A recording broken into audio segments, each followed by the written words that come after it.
More ways. Oh, what are these? What is this? Introducing managing moderators. These users have same capability as standard moderators, but in addition, they could manage blocked words and change chat modes. Wow. Thanks, YouTube. There's like a super moderator now.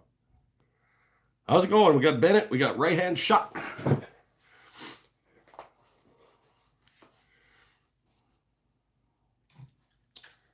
Mike was here at 4:59. Why? Oh, Waldrop's here. Hello, my friend. I'm fighting off a little bit of a thing. I actually got the day off work today because yesterday I was coughing up like neon yellow, which was awesome. So Nadia was like, oh, it's not that busy tomorrow. You can have the day off if you want. I'm like, okay. I'm laid in bed all day, just like, yeah, it's good.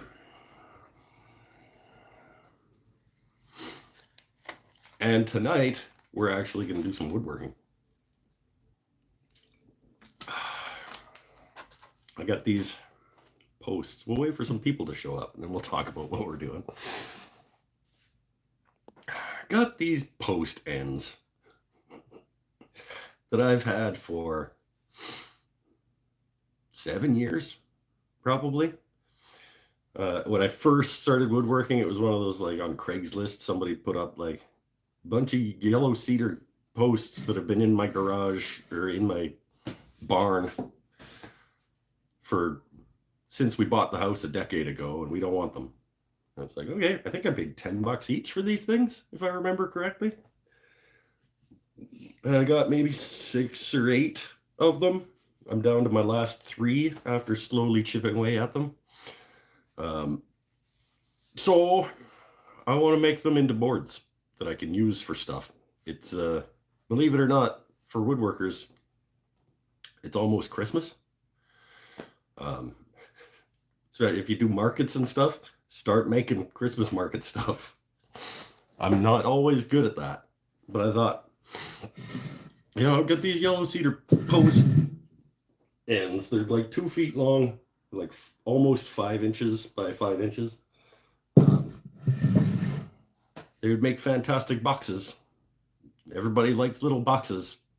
And so we're going to make these posts into skinnier boards today. We'll do some resawing on the bandsaw. Got the planer out on the bench. We will get that rocking here in a minute. Not very long, because I do want to get to my beer. They look bigger in preview. That's what she said. Almost 5 inches square by about 2 feet long. Like, I figure if I rip them down into like 1/2 inch strips, that gives me a little bit of, I can thin them out from there if I'm going small boxes, or I can leave them if I rip it about 1/2 inch, after milling, they'll be about 3/8. That's a decent board for like jewelry box size boxes. And if I want to make littler ones, I can just skinny them up from there. But let's get some resawing done. The first time ever, ? Probably the first time ever that I have dust collection hooked up to my bandsaw today. You guys proud of me? I got my dust collector pipe to my bandsaw, and when I'm doing the planer, I'm going to bring the pipe over and pop it on the planer. Look at me. Oh. Do you remember how to turn it on? Yes. It's my new one. It's my new little mini guy on wheels. Delta. It's not my corner one. I remember how to turn that one on too. There's a little switch. All right. Come on over here. Get you guys down about like that. That's not a bad shot. Okay, so like I said, I'm going to rip these at about a 1/2 inch. I'm not going to measure because we don't measure here on Mike's Wooden Things and stuff. I'm going to eyeball about a 1/2 inch. It's about a 1/2 inch. And I've got these marked. I've picked the direction that I want. So I'm aiming for the 1/4 sawn orientation. These growth rings go this way. So I'm going to rip these strips this way so I have nice 1/4 sawn stable box material. And let's just get into it. I will get, if you guys have questions or whatever, you leave them. I'll scroll back and find them later. Dust collector on. Look at this. Oh, suction. Glasses.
Board off.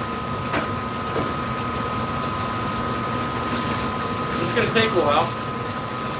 I'm sure it's not super riveting, but my shop smells better than your shop.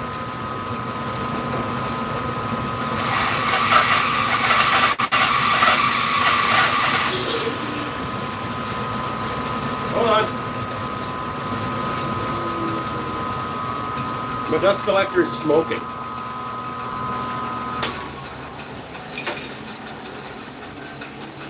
Thanks. Actually, my shop doesn't smell better than your shop because my dust collector, I think, has an electrical fire happening.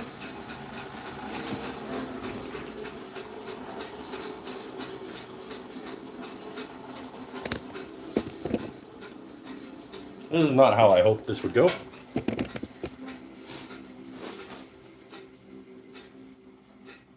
And there's goo coming out of it.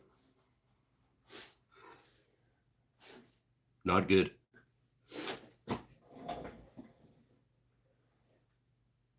Okay.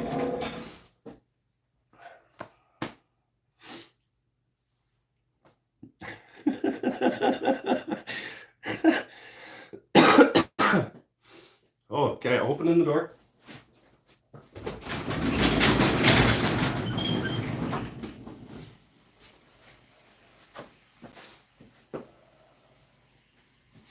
So I was very much hoping to have dust collection for this operation, but I guess I don't. I went through all the trouble to pipe it up and everything.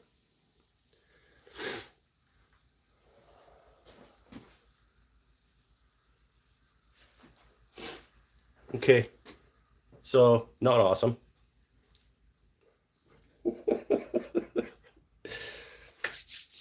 I guess we'll do, I still want to do it. Not not as excited about it now though. One board. let's let's see. The problem is that this is gonna make a lot of dust, and I'm already having like respiratory.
Bandsaw is running nice though.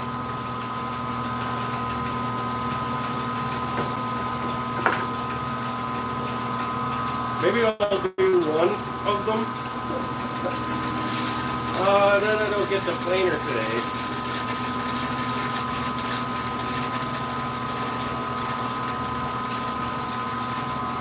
Because I'm not running my planer in my shop without dust collector. And it's raining.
Well, this isn't going as I hoped, but...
Get through one of them and see how I feel.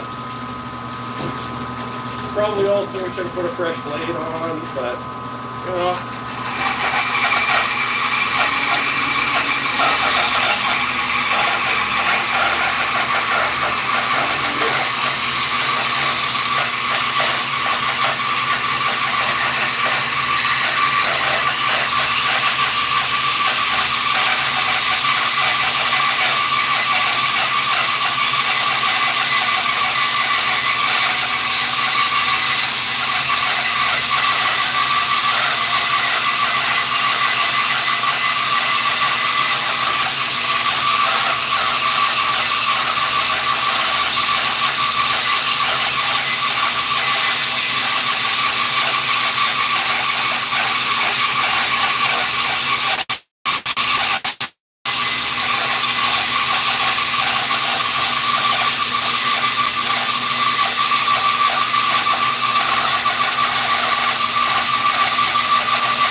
One more, I think.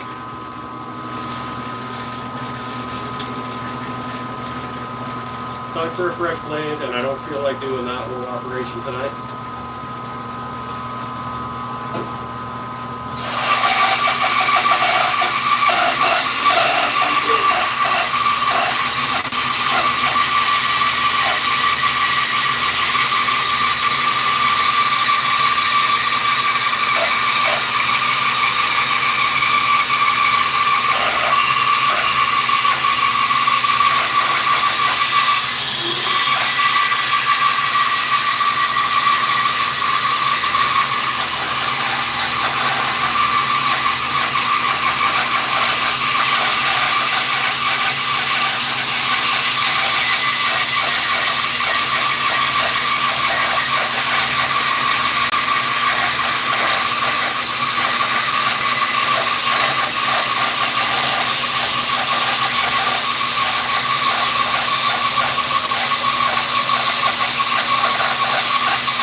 Let's just finish this board, I guess.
Yeah, blade started walking.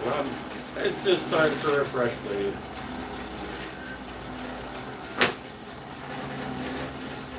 I don't want to go through that rigmarole right now. But 1, 2, 3, 4, 5, 6, 7, 8.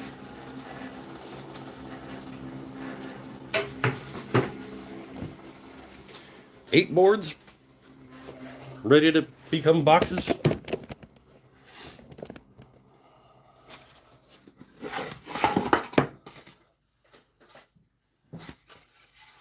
Nice, clear, straight, vertical, quarter sawn, yellow cedar. It's going to make some nice boxes.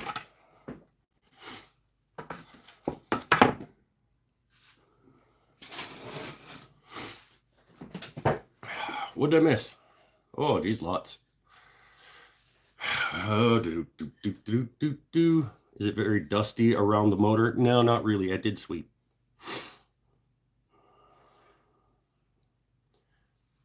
Oh, Tyler Peterson showed up. Thanks, my friend. Wider blade would help, but you know that already. I have fresher blade too. That's. I was already thinking maybe I should swap that out, but we all use bandsaw blades longer than we should.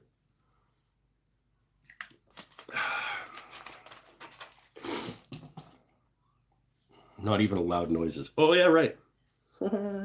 Whoops. It does. It smells really good in here now. $10, he says after. You're going to lose that bet because I'm going to make you lose that bet because I'm not going to say it.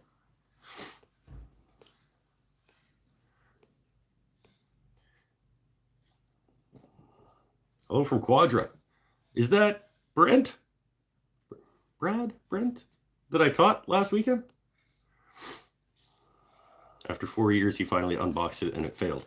That was a Facebook Marketplace. I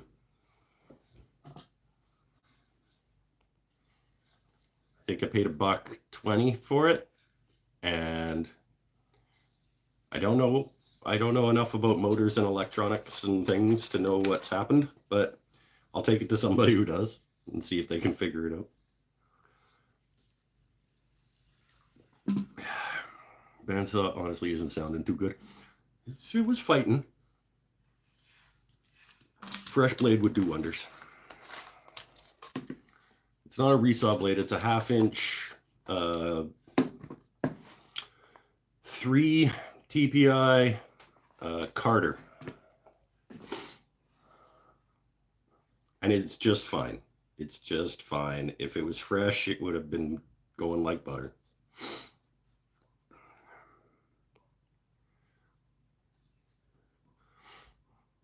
Don't keep the tools clean, they get fine dust in the motors and then burn up dust when the motor gets hot. Well, it's also leaking some kind of like greenish goo, like almost the color of what was coming up out of me yesterday. But we don't come here to learn. Yeah, exactly.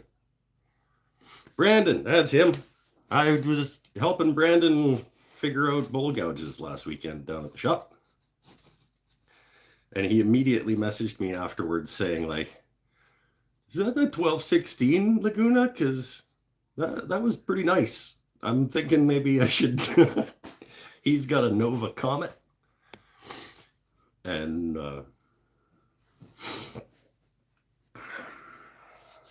he left that class thinking about upgrading.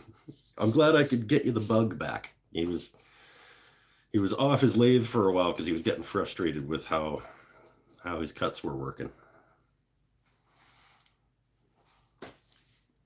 Matthias has a few good videos on fixing motors. I bet he does. If I could sit through one of his videos, I might be able to learn something. Ended up pulling the trigger on the 1216. Had a guy. I should be getting commissions on. That's at least, I want to say that's at least 4 now that I have directly created the sale for, and I'm not affiliated with them in any way.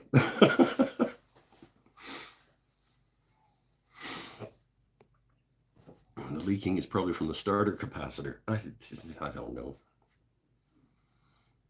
I have no idea about any of that. It's coming from the box that the switch is on.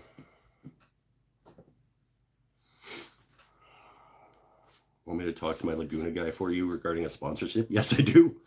You let him know that, like, this guy has sold at least 3 lathes for you guys.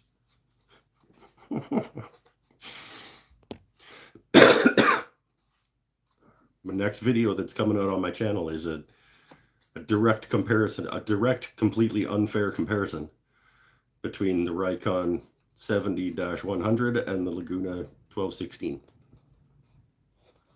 And, like, there's no, like, obviously the Laguna is a better lathe. It's twice as much money. So who are you counting? I don't remember all of their names, but Brandon's one. There was at least, I think there was another local guy that went down and bought one when Cascadia Luthiery Supply was still called Wood to Works. Pretty sure that he ended up getting one of those as well. And one of you jerks, I think, also said that they came here after watching my Laguna video and decided to buy it. That's how a lot of people find me, because there aren't very many Laguna 1216 videos out there.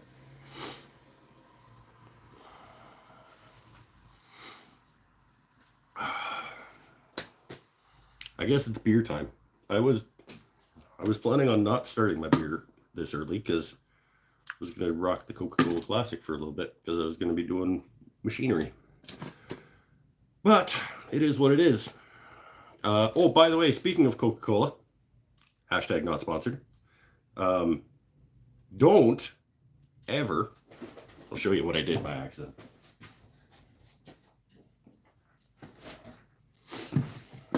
They should not be allowed to make this look so similar as a regular Coca-Cola spiced, sitting right beside the Coca-Cola in the...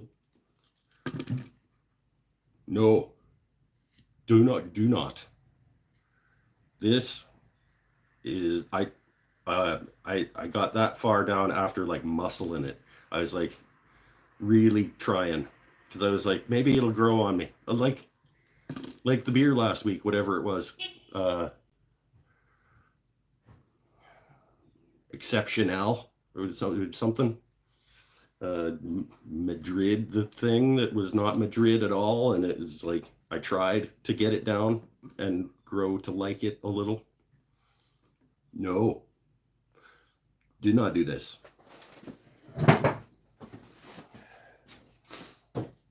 But anyway,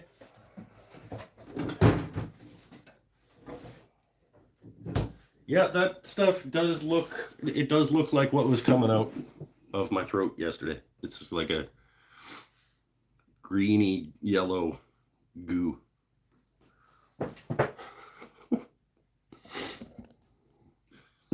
After the show, I'm going to Google what's the greeny yellow goo coming out of my dust collector motor.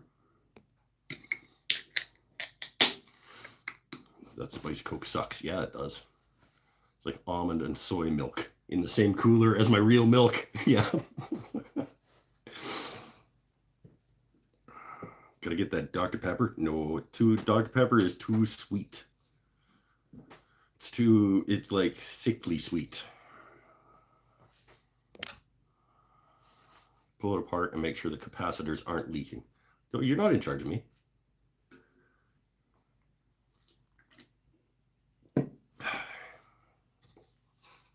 Nice boards. Very nice boards.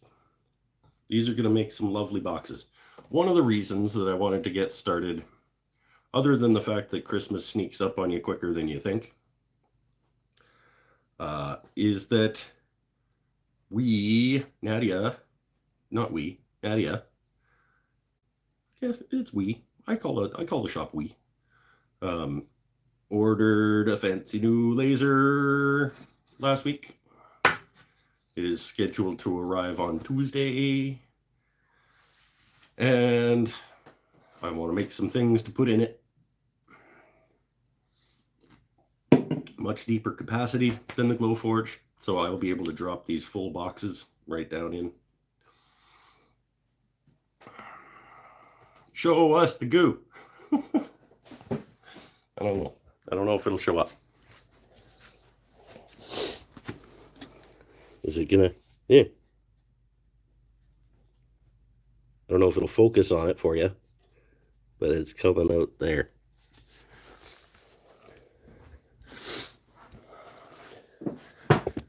And now it's solidifying. If that helps. Are we troubleshooting right now? Does somebody know what that might be?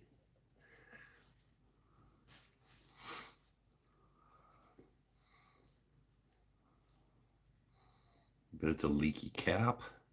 It's a busted capacitor. Is that bad? Looks like he gave it the hook to a... Oh, that... It does look like that.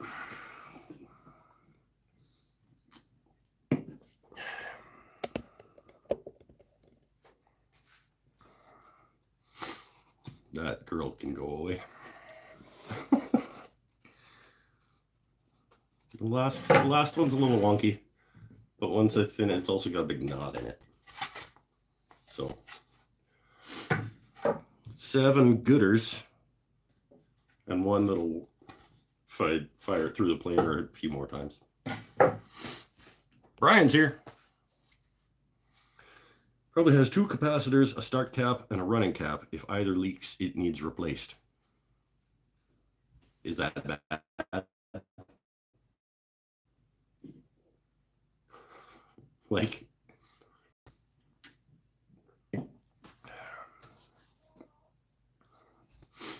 am I looking at a $100 fix on my $100 dust collector?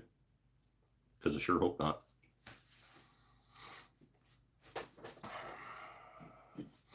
Just remove the old one and wire solder in the new one. Not great at soldering. It would be limiting your capacity. Oh, hey-oh, because of capacitor. Get it? $7 to $30 depending on the size. Okay. I'll have a look into it. Because I was quite looking forward to having dust collector attached to my bandsaw for this purpose. Because even just 5-inch resaws are making a lot of sawdust. Drill press is coming on the 3rd. Atta guy. My drill press is currently living down at the Crow's Nest. Probably $15 for capacitor. Okay. Then I just bring the old one. Where do I go? I go to Home Depot and just bring the old one and hold that up and look at the capacitor section.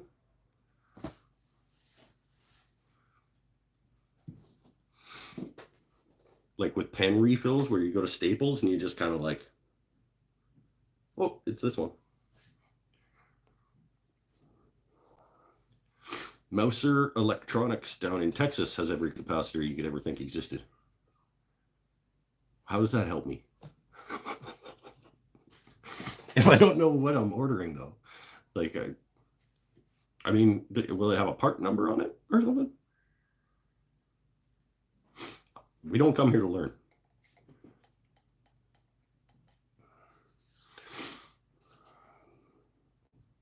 Should be writing on it. You can go to the manufacturer. They may sell replacements. Does Delta still exist? Oh, yeah, Delta still exists. Actual woodworking. There was. We resawed a bunch of yellow cedar. But I need fresh bandsaw blade, and the dust collector exploded, and I gave up.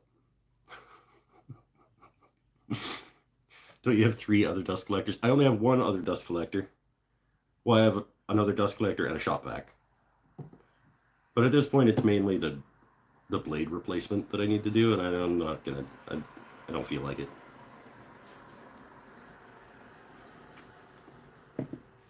And my other dust collector is kind of like in behind a bunch of garbage. I don't feel like pulling that out either.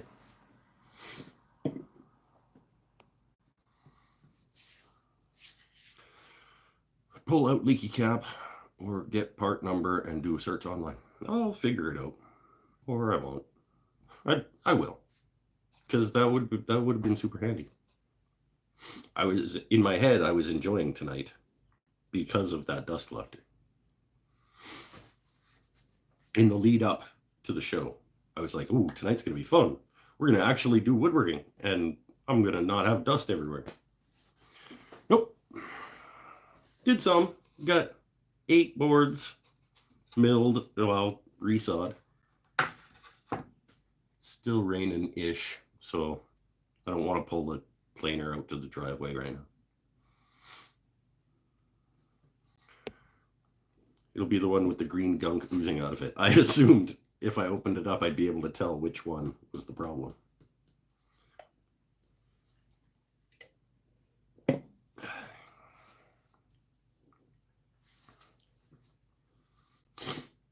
Oh, probably the best smelling wood. Yellow cedar. Which I believe is not even a cedar, technically. I believe yellow cedar is actually in the alder family.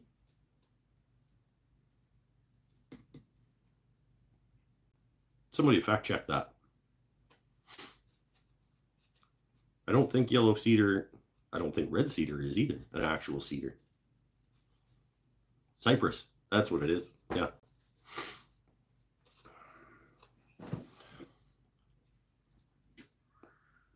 But it smells damn good. By the way, if you're enjoying what happens here, give me that thumb. Because I think I'm supposed to tell you that. Red cedar does smell good. It smells similar also, but I don't know. Yellow cedar is just a little bit sweeter smelling.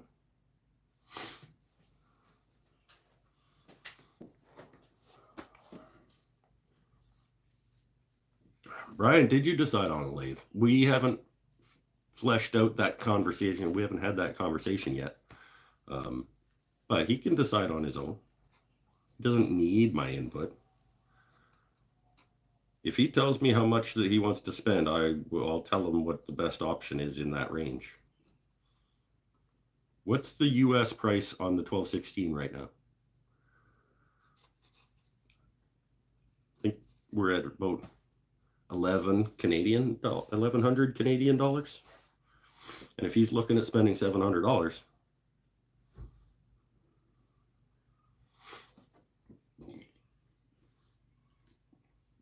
it's not too much more to go up to that.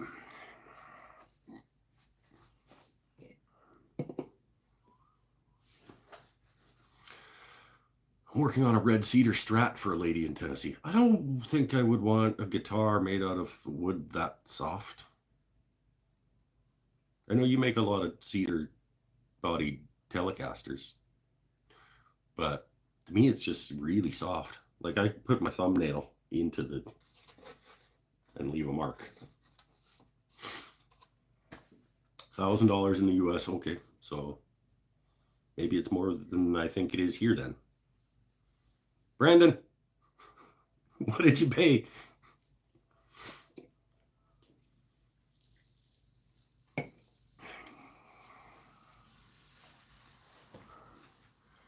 We have somebody here, or that was here, that literally just bought one like a couple days ago. Because of using it in class with me. He was like, I'm gonna get me one of these. And he made a lovely swamp ash, 6.5-ish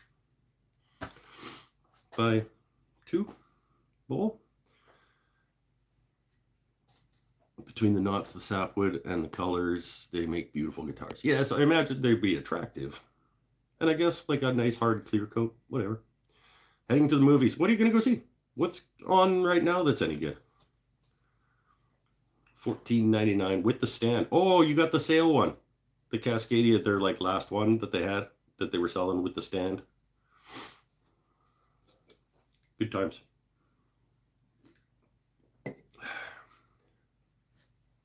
I sent you a couple of cedar wool blanks. I know, they're up there. I made potpourri with a section of one of them. But that's not red cedar, that's Spanish cedar.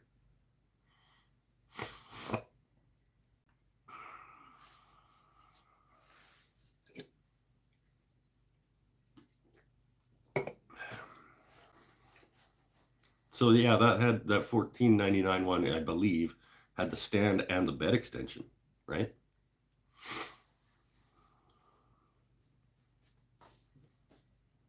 Aromatic cedar. Sure, there's different names for things. It's certainly aromatic. Have you ever turned Western red cedar? I have. It's soft. Got to be really sharp.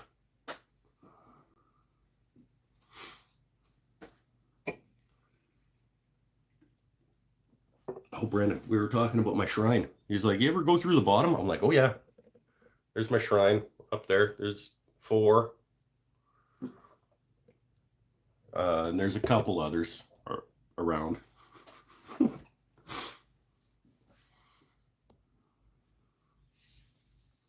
Arbutus ? I have not. I don't think I've turned arbutus. Maybe I have in a pen. Also called madrone. I think I have turned a madrone / arbutus something, but I don't remember what it was like. I believe it's harder than cedar because, like, cold butter is harder than cedar.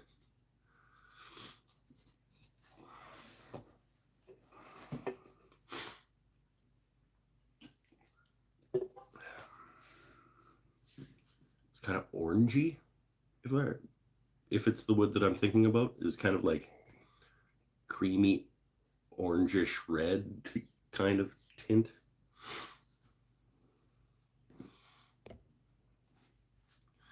I've gone through a side, but I haven't joined the funnel club yet. That's the same thing. It's just a taller funnel. If you go through up here instead of down here, it's just a taller funnel. No, you just cut it off and it's shorter. But yeah. How have you never gone through the bottom of a bowl? You're not trying hard enough. I haven't done it a lot. I want to say those, well, actually that one on the end was a tenon break, or was a mortise break through the bottom.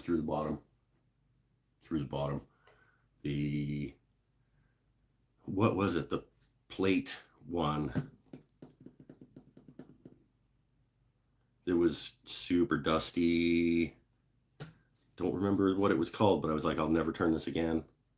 We did it live here on the show. It was a couple years ago. Maybe Pinnell will remember. Do you remember the plate that I'm talking about, Pinnell? It was like an 11-inch plate. It was only like 4/4. It was super dusty. And I was like, I never use this again.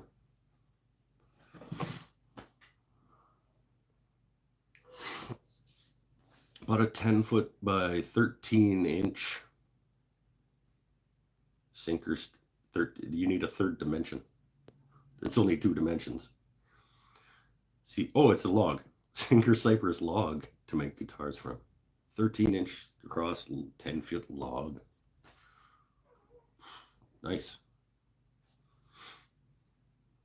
I don't think I've ever used that.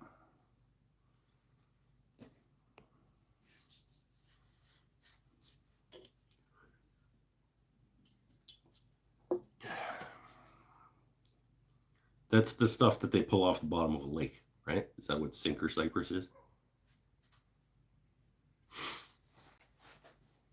I have used have I? I must have used cypress for something by now. My shop smells better than your shop right now.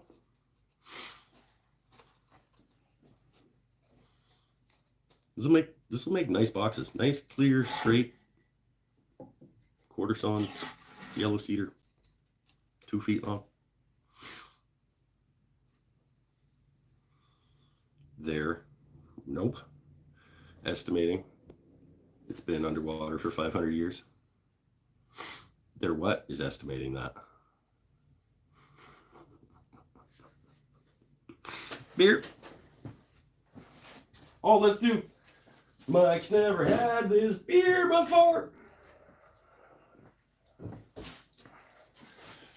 So, in this week's edition of Mike's Never Had This Beer Before, we have. I hope this isn't. I picked one up and looked at it because it was like Copenhagen something something, and I read it and it was like brewed in Kingston, Ontario. So I didn't read this one. Oh fuck, this one is too. Brewed in Toronto, Ontario. Literally, like, it's like says Fax Brewery of Denmark. Brewed in Toronto, Ontario. Faxa, Amber Ale. Literally says Fax Brewery, Denmark. Right there. You turn it over, and it goes brewed in Toronto, Ontario. So, boo, again. But we'll give it a go. Another disappointment already. Don't put Fax Brewery Denmark on it when you make it in Toronto. That shouldn't be allowed. There should be laws against that.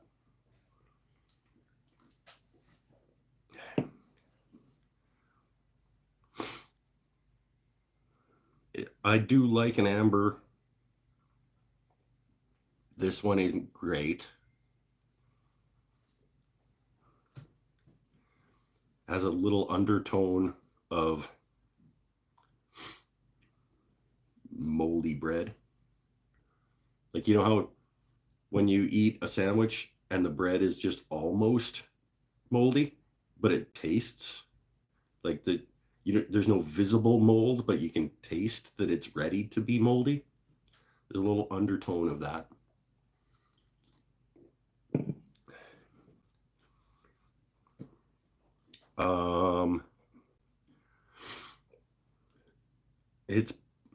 It's better than the Madrido Excepcional or whatever last week.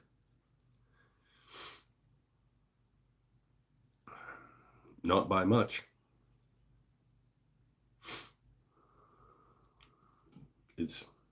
Yeah, and it lingers. It's got that aftertone of unpleasant.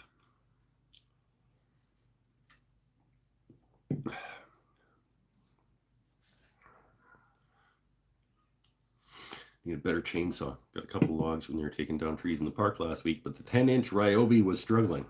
Yeah, I imagine.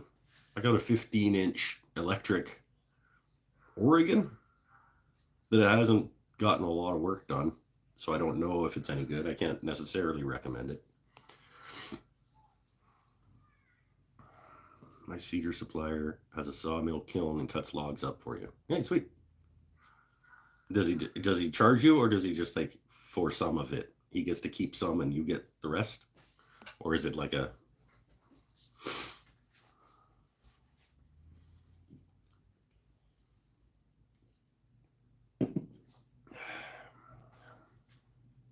amber colored, like a good pea color? It's pretty light for an amber. Like, I don't know about the color, but it's pretty light flavored for an amber. And I don't think I'm going to finish this one either. Faxi Amber Ale, Amber Lager. Oh, it's an amber lager. So it's just, they just tinted it. That's why it's not. But it's the undertone of not good that is really doing it. And don't call it Fax Brewery Denmark if it's in Toronto.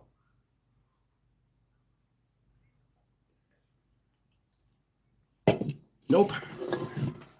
That one gets a big X.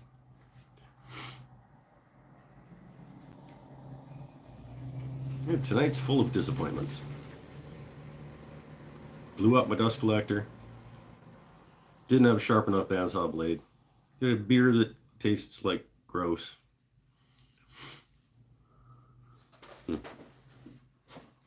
Okay, well, you can't.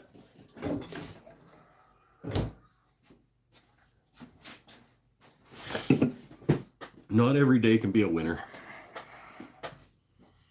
Still having fun with my friends on the internet. He gets to keep some. Cool. Trying to get used to you on my new monitor. About a 44-inch ultra wide. Hey, so I'm big.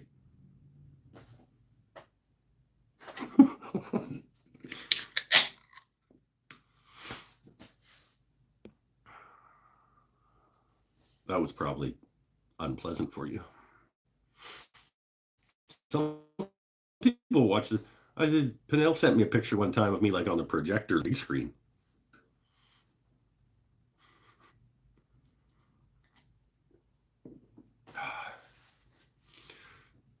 Okay, let's settle in. Got some nice cedar boards. I'll toss a new blade on there at some point in the next couple of days and do the other chunks. And then maybe next week, if it's nice outside, we can fire them through the planer, get them milled up nice and slick, and maybe make some boxes with them too. We can fire them through the planer and toss the miter sled up on the table saw and like make some little boxes next week.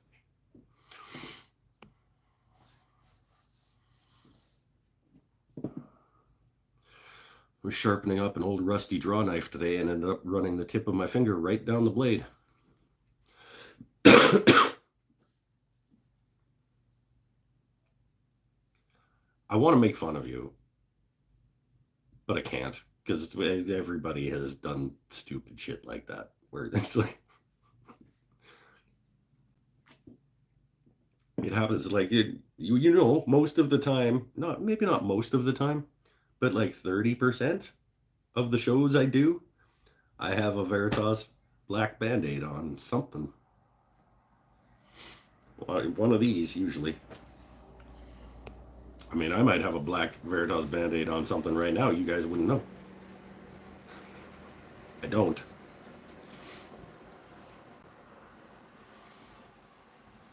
I'm not going to prove it.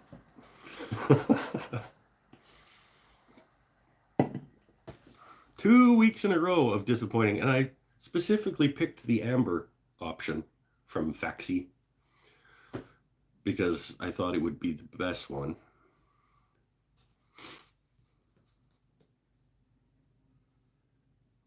It might be the best one from Faxi, but it's not. Can't even finish it. I pour it in a bush. I was using one of those credit card diamond plates, and the ring finger slipped off the side.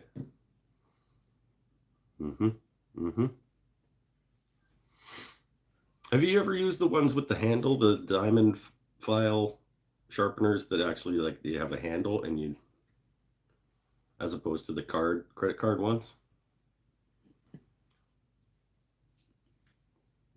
I haven't, but I've seen them and I've thought about buying one.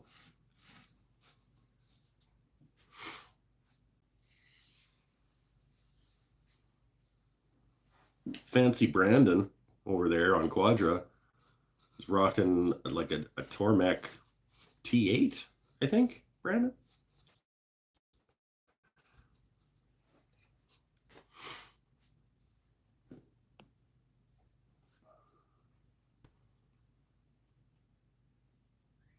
How was the finger? We should check.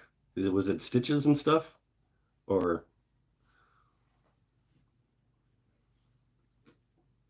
just a little bit of Star Bond in there?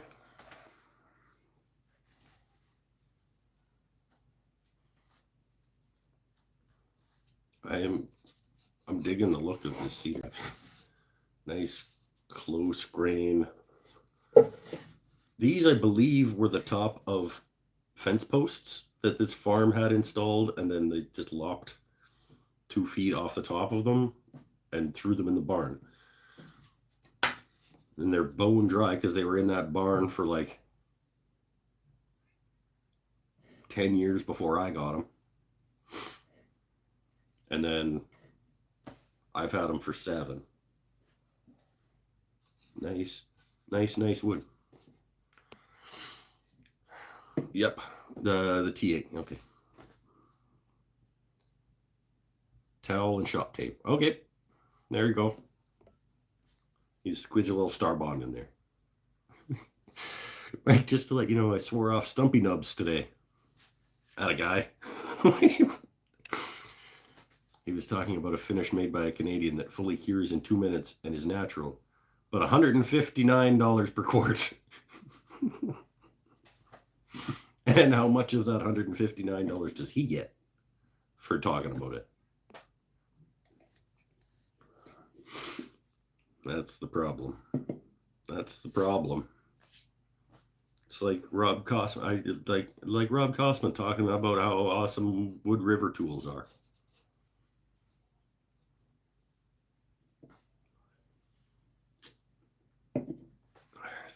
Really talented individual who's really good at what he does and does wonderful things for veterans and things. But don't try to tell me that.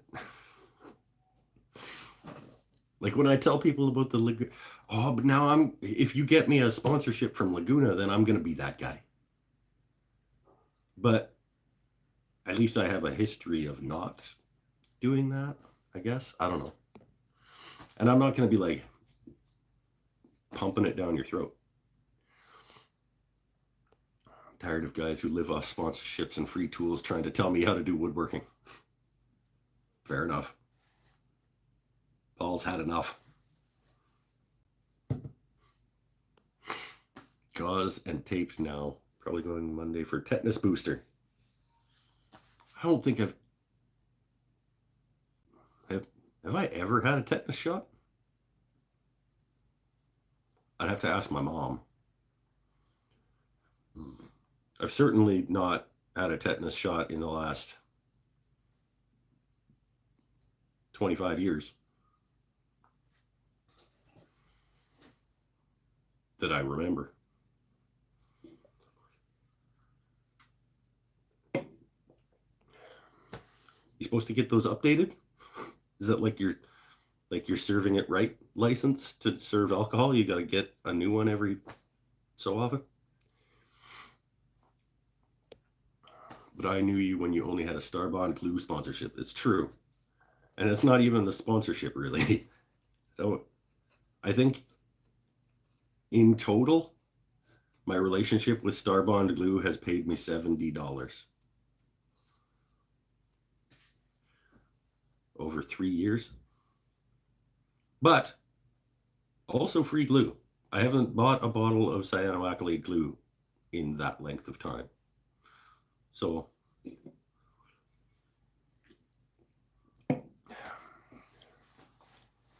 and they've given me at least, I would say at least $200 worth of glue. So I've made $270 from that relationship.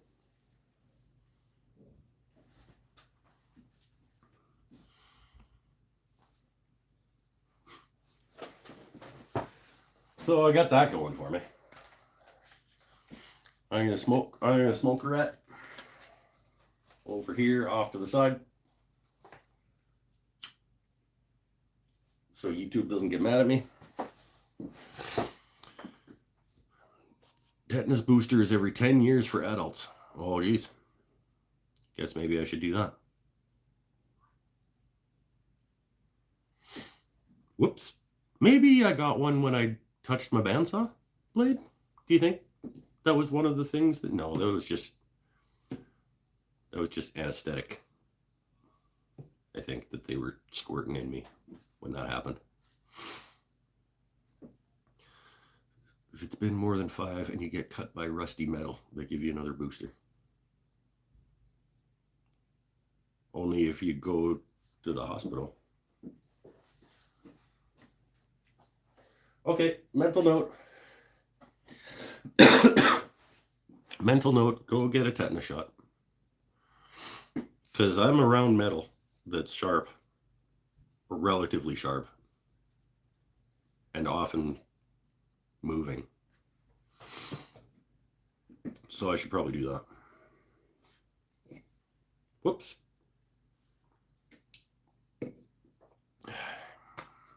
Eric Habakabaka's here. How you doing, my friend?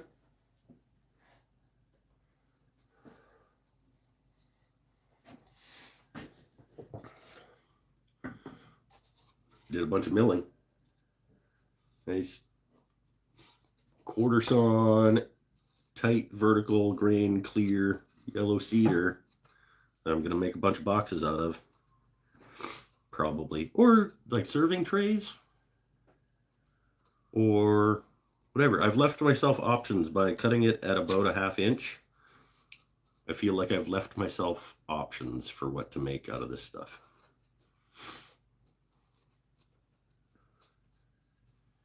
Probably boxes. People like buying little boxes. Wine boxes? Ooh, that's about 5 inches. It's about wine box. Maybe wine boxes. Okay, been out doing yard work. Come in for lunch. Hey, sweet. Finding out as I fix my neuropathy, get feeling back in my feet that my foot may still be broken. Oh, shit. Whoops.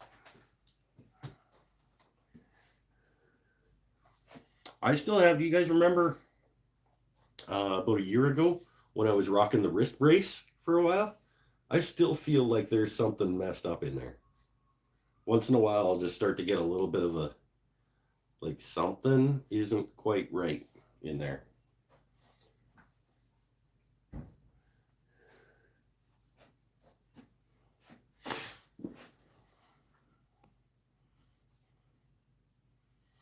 And watch you. And watch you.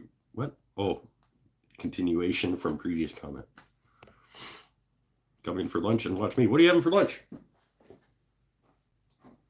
I will live vicariously through you once again. Chicken parm?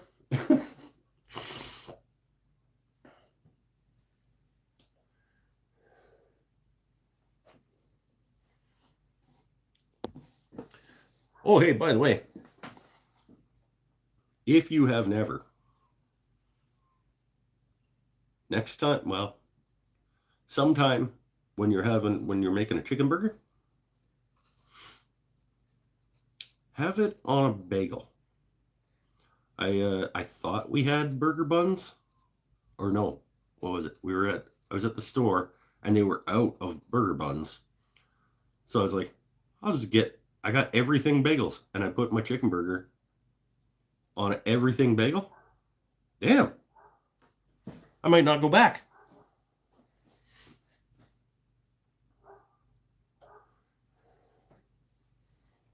It was really, really good.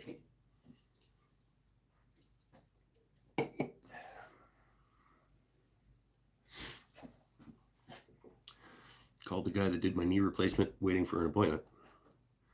Mini spring rolls with sweet chili. Sweet chili is one of my finger sauces. Remember? Egg rolls, I think you call them. Egg rolls and spring rolls are different. But yes.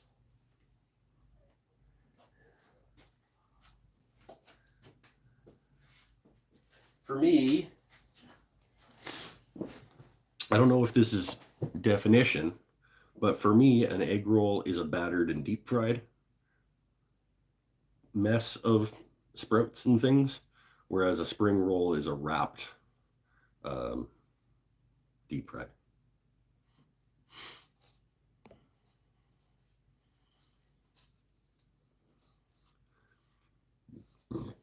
The Tiny Turner did a cool video where she used acrylic paint and flow medium on a platter.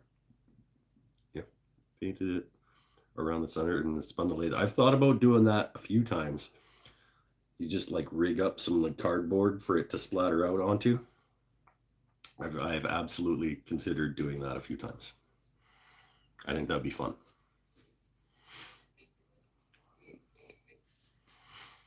I'm not a bread person unless it's rye or multigrain. Nope. Sourdough is the best bread.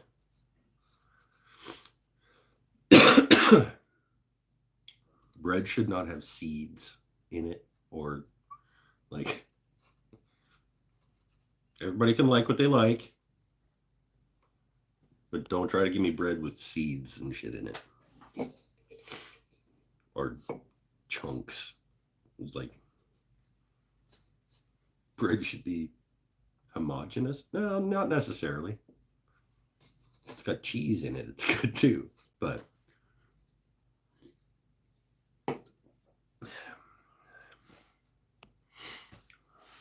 do love a bagel sandwich. Yeah, bagel chicken burger is really good. And I had it by accident because they just didn't have any buns. But it was a good decision. Oh.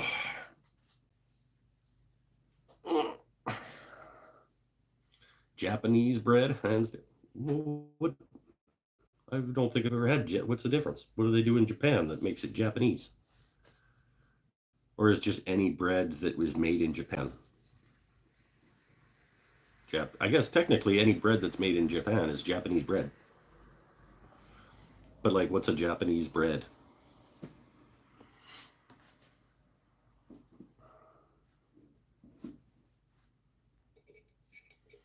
Wifey loves making bread, so what I do, yeah, homemade bread is obviously the best bread. Or like small bakery, like Dave's Bakery, or Steiner's up that way. Make good bread. But there's the new sourdough. It's actually called like sourdough whisperer or something like that. Gotta try one of hers.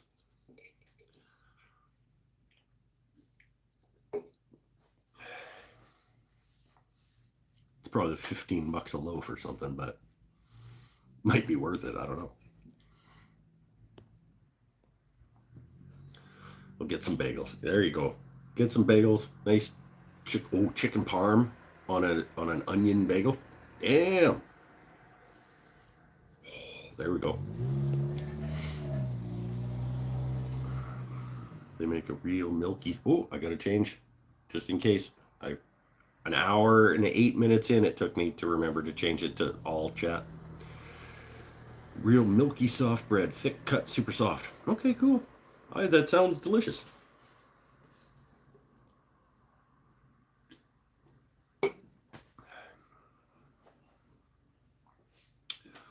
What do we think Tyler Peterson went to go see in the theater? What's out right now? At least he lives in Courtenay, and they have the good theater with the comfy chairs. What's out right now that Tyler might want to see? I do actually. Don't make fun of me. I do want to see the new Pixar with the little girl with the emotions. The emotions that are characters. Because the first one of those was really good.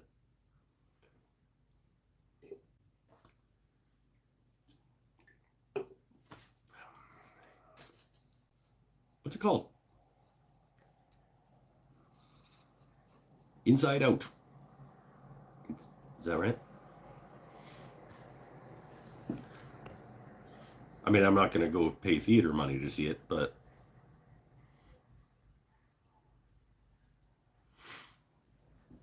still enjoying the Umbrella Academy show. I'm almost at the end, I think, of what they've made. Still digging that. Except a couple of points that I was like, no. But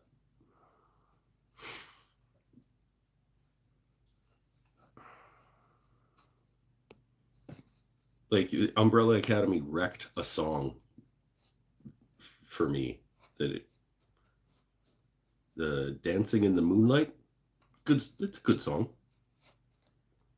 Can't listen to it without seeing those, just the spontaneous for no reason dance number. Those of you who have seen Umbrella Academy know what I'm talking about. Just all of a sudden, there's just they're doing a dance number that was completely unnecessary and lasted like 7 minutes longer than it should have.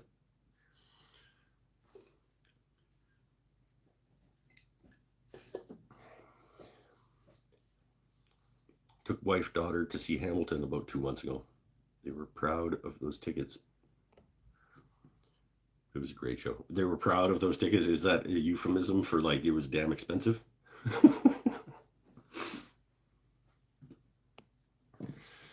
They also laced things through the breads. Got one that was an Italian style that had cheese and bacon inside of it. It's getting better. I love like thick cut, super soft cheese and bacon. Sounds like the ideal bread to me. Yep, I would eat that entire thing.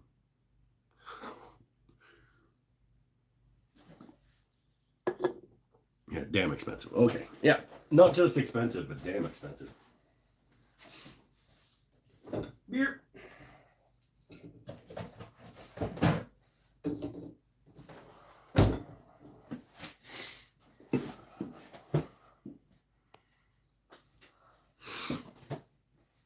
Oh.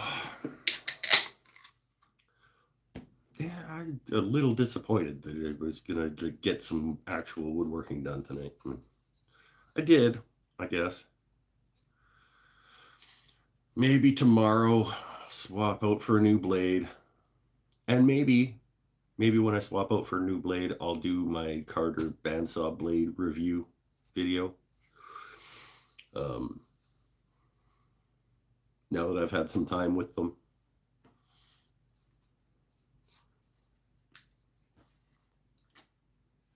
And if I'm swapping out the blade anyway, it's a good time to do it. Daily Woodworks is here. How are you doing, my friend? I was making boards earlier.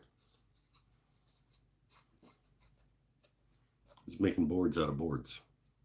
That's what we do as woodworkers. We make wood into smaller wood and then make it back into bigger wood. It sounds really stupid when you say it like that, but that's what we do. We take big pieces of wood, make them into smaller pieces of wood, and then reassemble them into bigger pieces of wood again.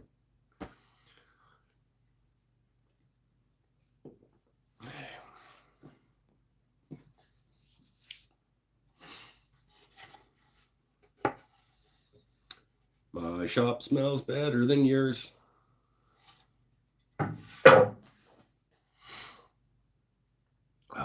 I'm awesome.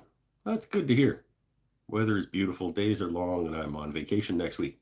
Sweet. The weather's not super beautiful here right now, but it's pretty good most days. I'm fighting off a nasally, throaty, chesty situation. I blew up my dust collector.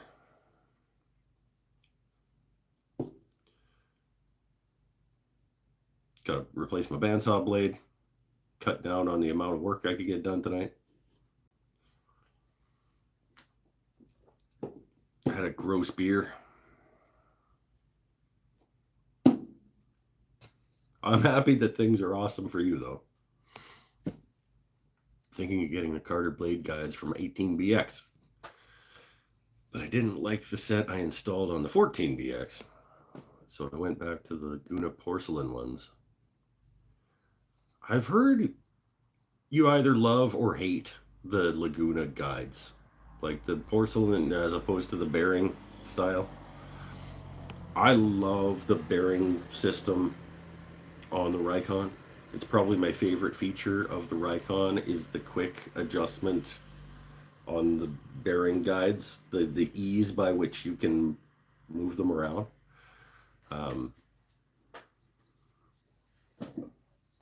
Is probably my favorite thing about the Rikon.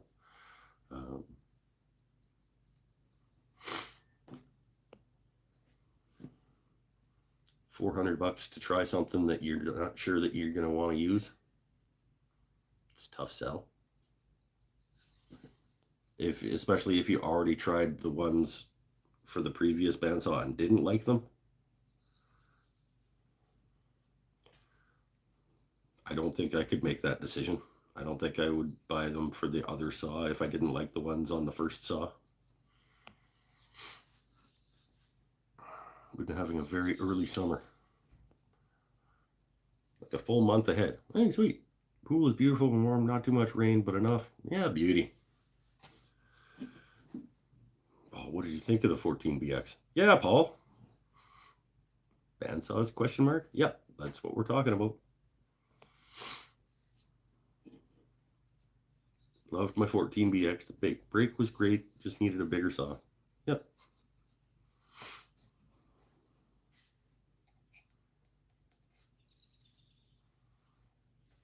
I have the Rikon 10-inch when it first came out with the severely underpowered motor. That's disappointing. Sell it. Reinvest it in the upgrade.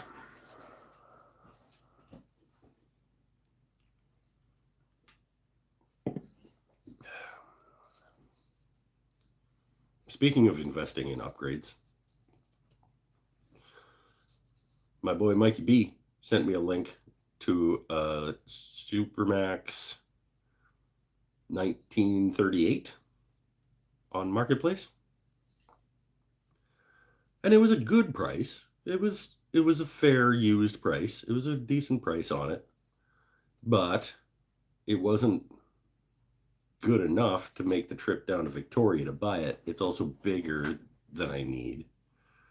And it was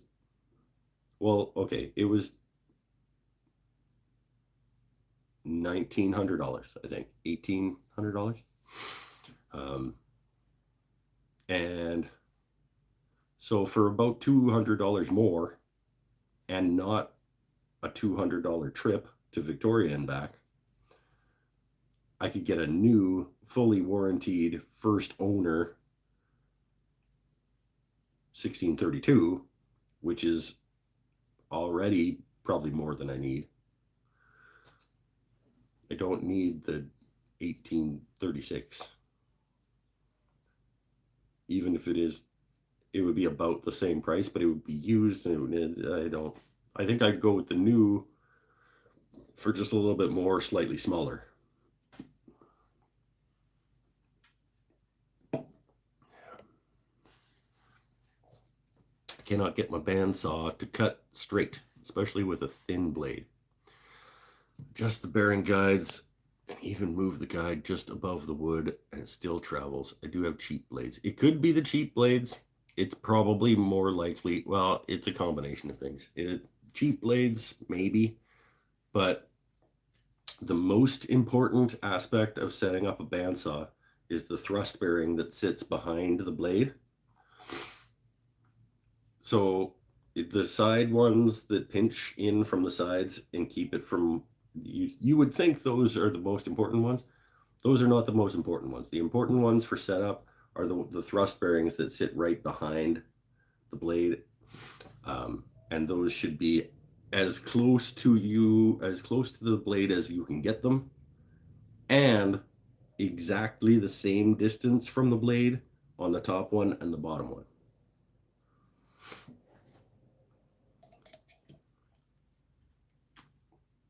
Because those are the blade. There's not, on a thin blade there's more likelihood, but on a regular blade, the tension of the width of the blade is not going to allow it to do this if the back edge is supported.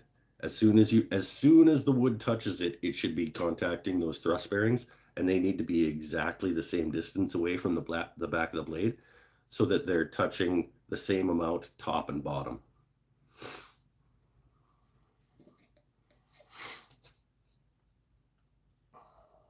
Man, that's pricey for a used one. I bought my 1938. That's what it was. 6 years ago for $1,500 American dollars. And there's two important things in that comment. 6 years ago and USD. So, yeah.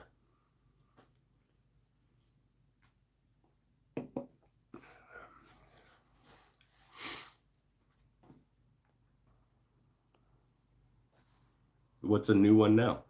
A new one now has to be just about $3,000 probably. Canadian dollars.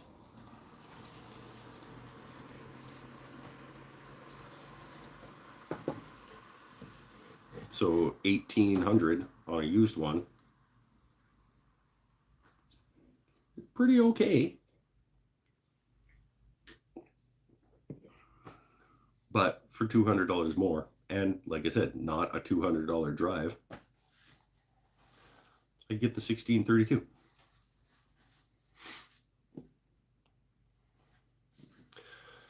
Use a playing card when adjusting your blade guides. It seems to work fine.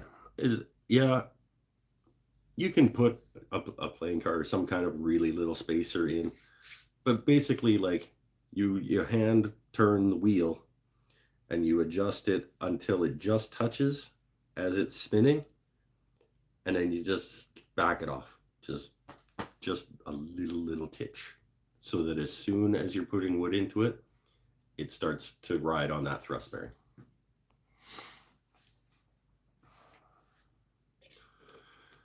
Okay, I'll check that. What's the proper tensioning technique for tightening the band? There's no proper.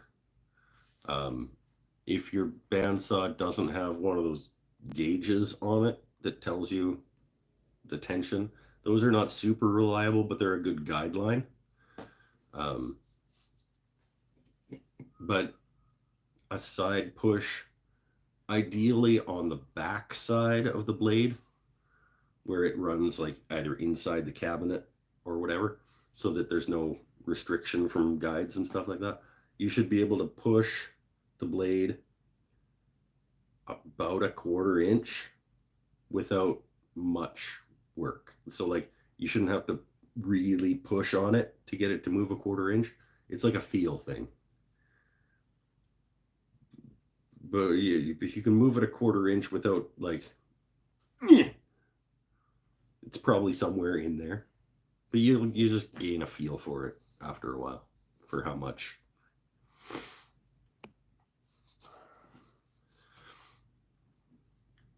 Why did I never think of a playing card? Because you came here to learn.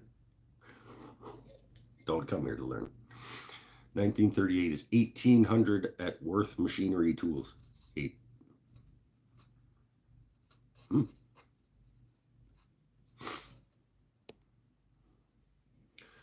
Paul likes an 1/8 inch deflection. Yeah, I mean, I'm not measuring. I'm just like, I kind of go, that the tension on that feels pretty okay. I use my needle. Come on.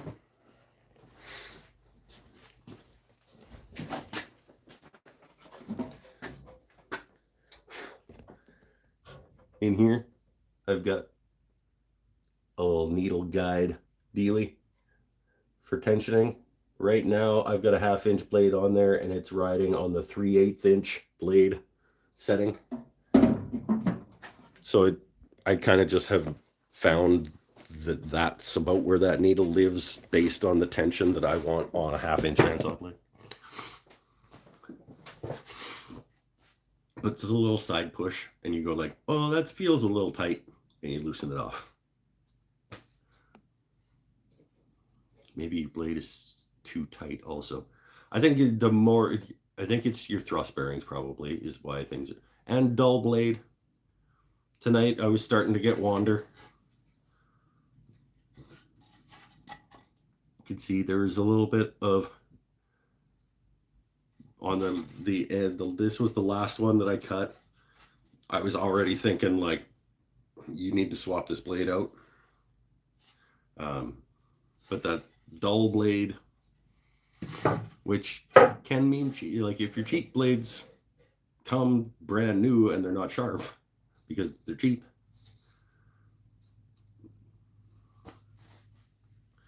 Dull blade, thrust bearings, most important. And tension, I don't think tension is as big a deal as other people think it is. Yeah, I could be flopping. I could have a lot less tension on that and still be cutting straight.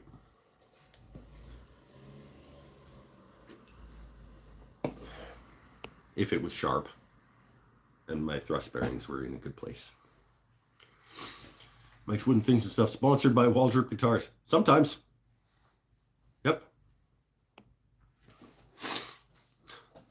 He does send me a lot of things. Unlike the rest of you.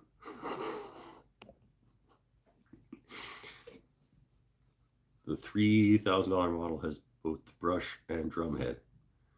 3,200 American dollars. So that's like, damn, after taxes, that's probably like damn near $4,000.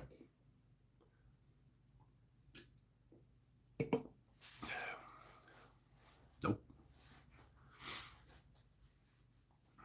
I think the drum sander is happening at time of shop reno, however.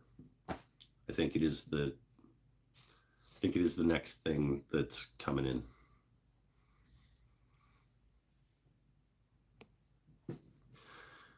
I would never attempt resawing at this point.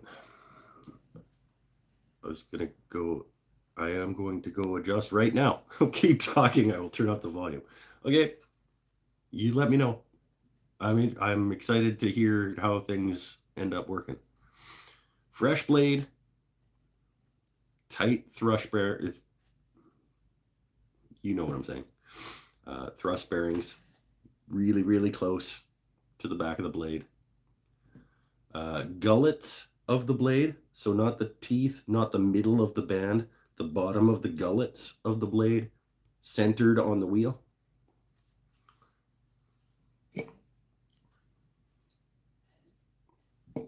Get all the guides out of the way, put a fresh blade on,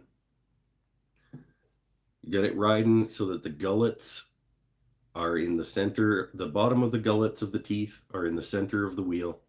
Then reset all of your bearings as close as you can get them to the blade without touching.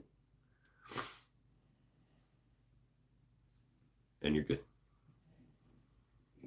I'm centered on the tire. The bottom of the gullets of the tooth should be centered on the tire, not the center of the bandsaw blade.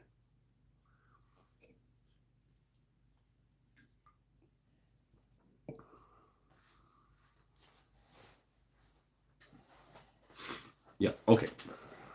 Just for clarification.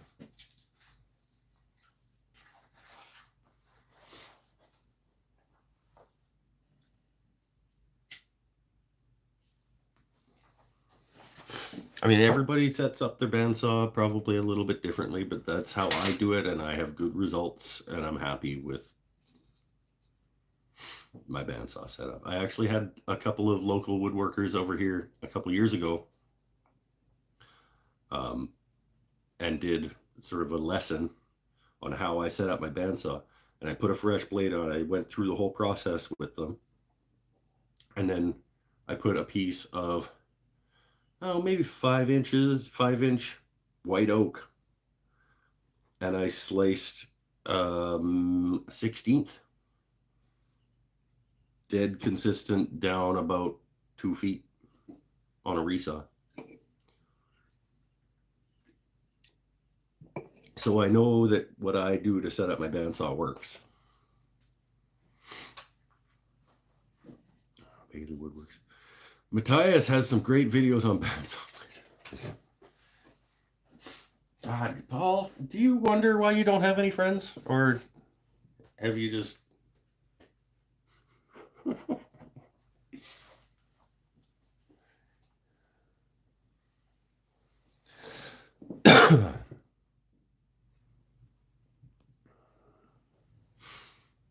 we doing for power?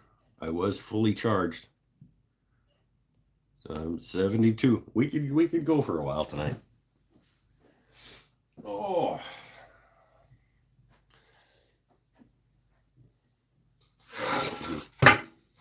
That's the cut. That's the resaw that I was getting tonight. Cutting 1/2 inch-ish boards. out of 5-inch yellow cedar on a dull ass blade.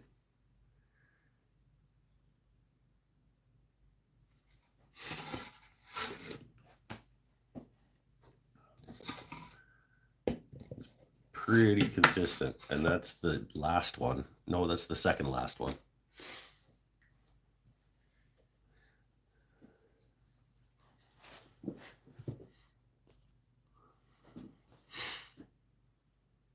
As an engineer, I like most of his videos. I understand his thinking. I'd like, yeah, I would like to like his videos. He has the personality of like, it's the personality of a like piece of wet linguine. Like it's just.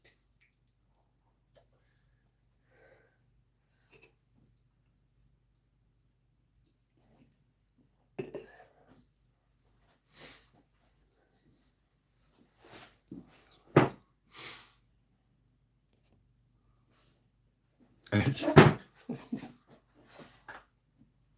shoes untied.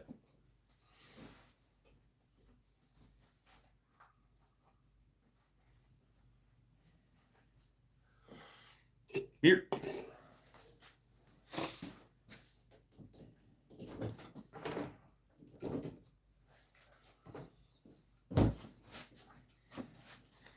Almost beer. Close enough that it was time to grab a new one. Nobody has a thought on what Tyler Peterson is at the theater watching right now? Other than the Pixar thing, what's on that's good?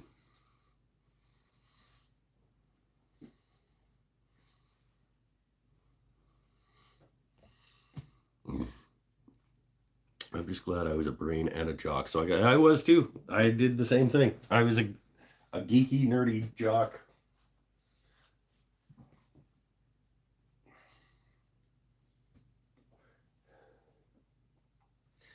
I went from hockey practice to playing Magic the Gathering in the hallway at the school and like doing chemistry tests and stuff. Like,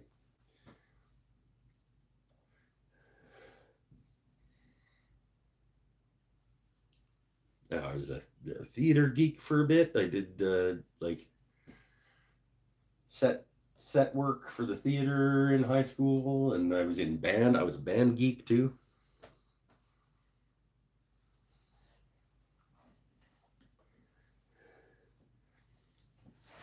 Fun fact that I don't know that I've ever revealed to you guys. I played the clarinet in school band when I was a kid.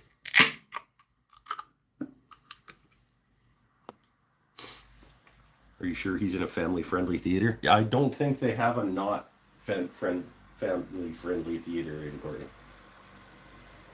I'm pretty sure he's at the good one, like the major Cineplex type theater with the big comfy recliner seats. Like when we go see films in the theater, we drive specifically down to Courtney instead of going to the one that's like 4 minutes up the road. We go to the one that's a half an hour down the highway because of the big comfy recliner seats with the cup holders and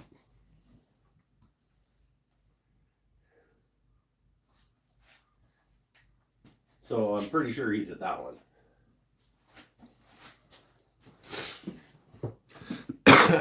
I'm not sure I know that exactly. Like, I'm pretty good friends with Tyler Peterson, but I don't know exactly like what kind of flicks he likes.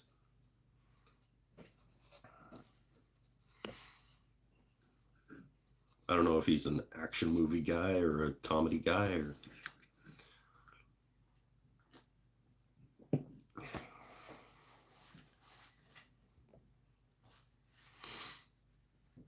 Oh.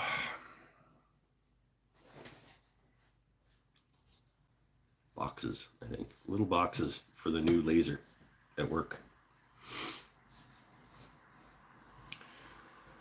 We decided to go with, we're keeping the Glowforge. We're going to have 2 lasers rocking. The Glowforge Pro, and now the addition of an X-Tool P2.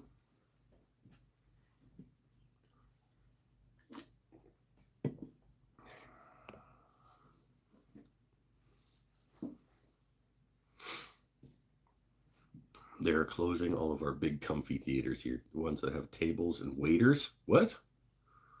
I've never experienced that. You just sit at a table and you have a waiter that while the movie's on? This is not a thing here.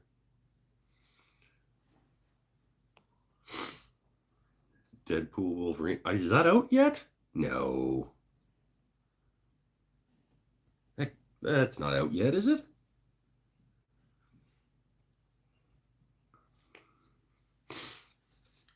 What's that yep for? Is that yep for Deadpool Wolverine, or is that yep for like the theater situation? Because that'd be rad. I don't know. Because then you'd have to talk to the guy, the person, while you're trying to watch a movie, and be like, "Yeah, can I get the? I don't want talking."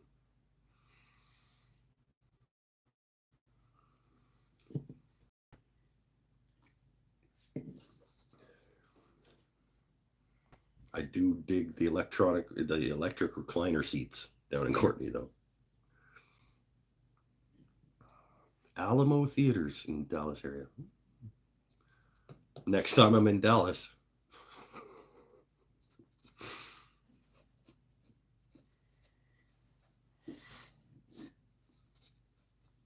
So you fire these through the planer, nip the ends off.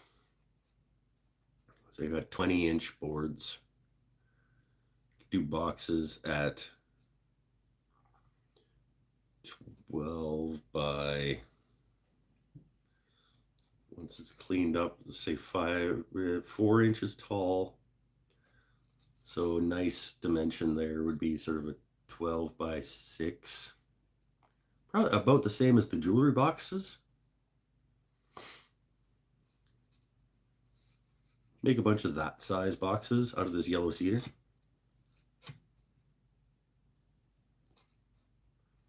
And I maybe get a half a dozen. No, more than that probably.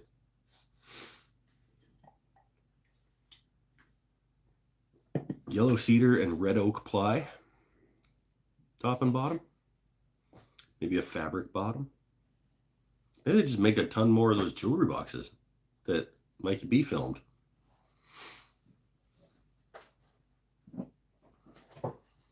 Except yellow cedar.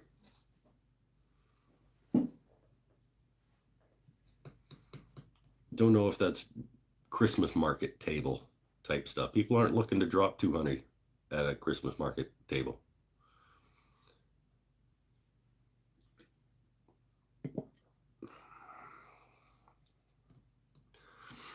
The Alamo Drafthouse Cinema is an American cinema chain founded in 1997 in Austin, Texas.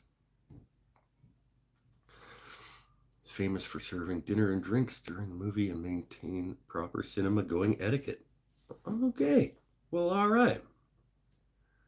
Maybe he's going to see a Jake Gyllenhaal movie and doesn't want you to know about it. I like Jake Gyllenhaal. What are you talking about?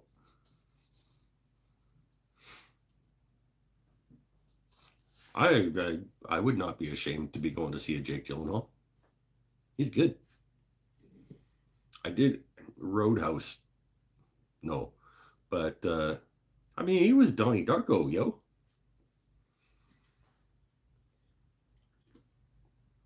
I don't know too much else that I've enjoyed. Honestly, I think that's really the main one. But he seems to do like sort of suspensey things relatively well. I haven't seen too many of them, but I see the previews and they look good. Oh, he does have one right now that I've seen the previews for. It's like he had an affair, but then she died, and he's getting framed for murder or something.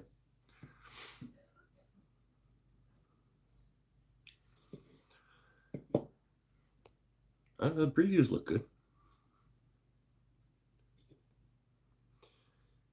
So, who will the new Batman in the DCE?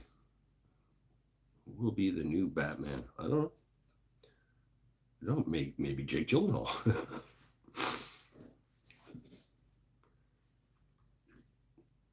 I think it's time that they cast a middle-aged bearded man with a dad bod and a bald spot. That's what I think.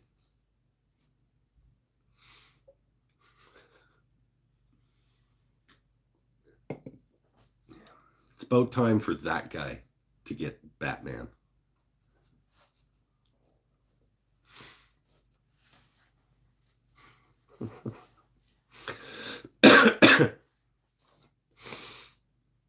Yeah, still kind of.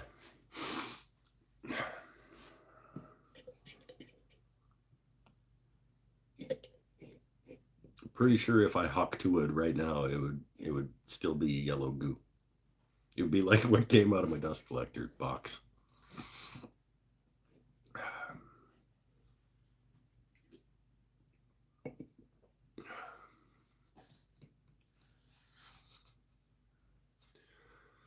You guys, we got to pick up the chat. I got to have things to talk about and to, or I'm going to get bored. And everybody else is too. But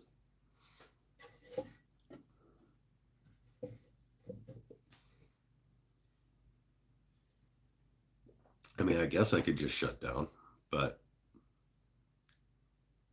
it seems like a waste of an evening. No, it doesn't. No, it doesn't.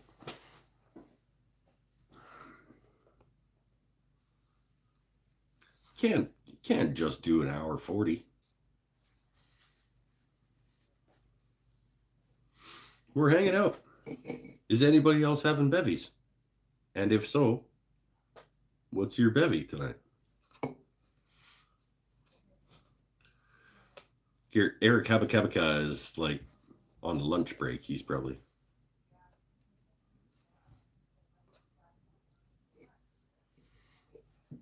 I had to change the bandage. Okay, yeah, fair. You know what you should do is you get yourself some Veritas Band-Aids. Hashtag not sponsored. My vote is Alan Richson. Reacher. I don't know this guy. 6'2", 250. No. Like a middle-aged, balding, dad bod, bearded guy, Batman. Let's have him.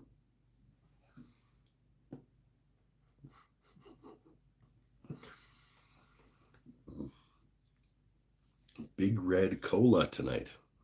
Not a Founder's dirty bastard. They got the big guy from Stranger Things and put him in the Marvel movie. What? Raspberry pomegranate juice. Natty is here. We were just talking about the new laser that's on the way. Kind of. We touched on it. I'm making boxes that we can put in the laser. Beautiful smelling yellow cedar boxes that I'm making for the specific reason of both Christmas market and new laser with more depth.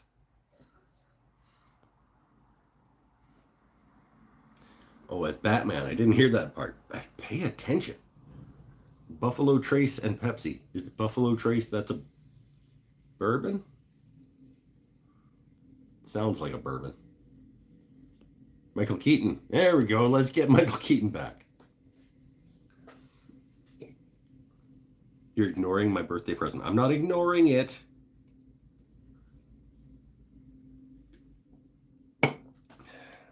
And don't start with me because you're coming up on 3 years. In fact, I think you've never given me a birthday present. Have I ever? Maybe it goes both ways. Maybe I've never given you a birthday present either. I gave you a Christmas present.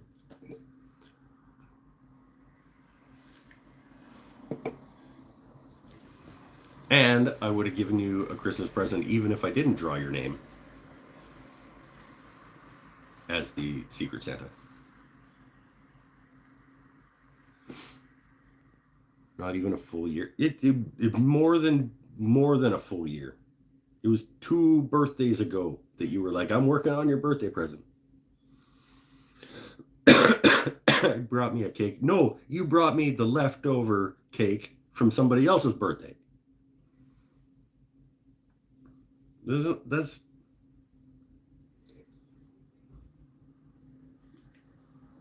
it's like, here, have this stuff that I was gonna throw out. That's not.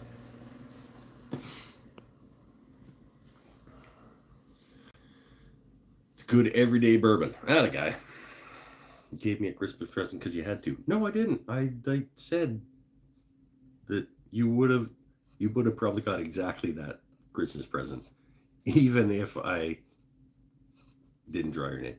You wouldn't have got it at the party because that would have been weird. But made you a pizza the other day. No, you made you a pizza and gave me some of it.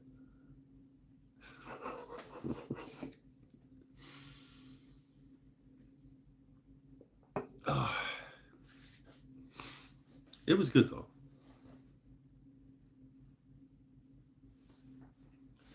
Maybe a little more cheese. He's gonna complain.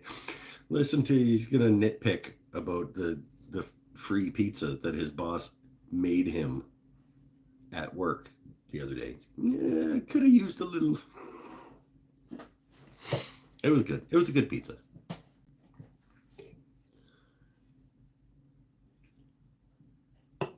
I'm disappointed that I exploded my dust collector tonight.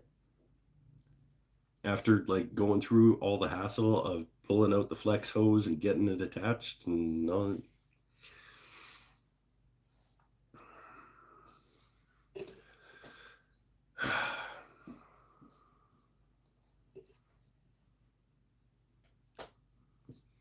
Starting to think Nadia is your work wife. I mean, kinda. I don't know all the connotations involved in that, but yeah, I think that's probably accurate.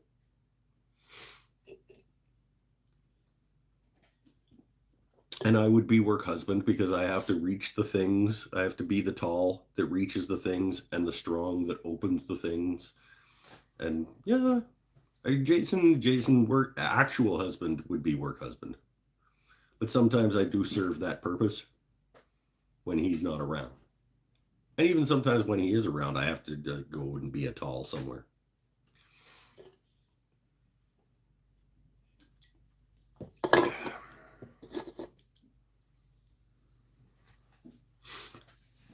And by the way, Jason is also a good friend of mine. He's the other guy on this golf scorecard. Beer.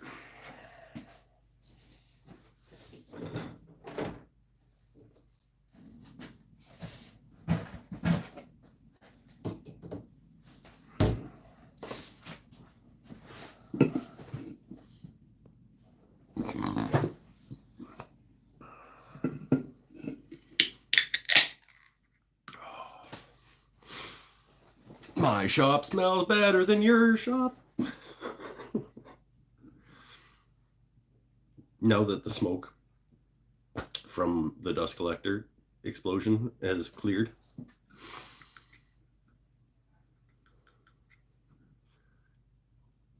People. This is a good point, Nadia. It's a good point. People.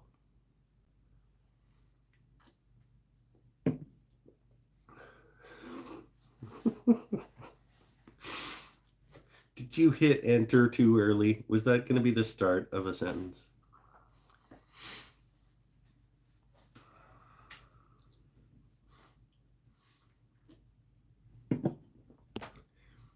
People often can't figure out which one is my husband. It's true. We do get assumed a fair amount. I still attest that the main reason that happens is because no other male employee would still work for you after the amount of abuse that I take.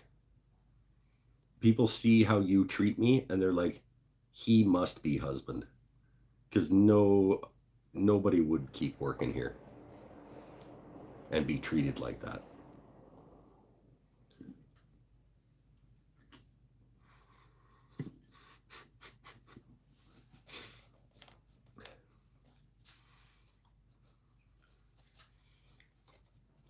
That's what I think.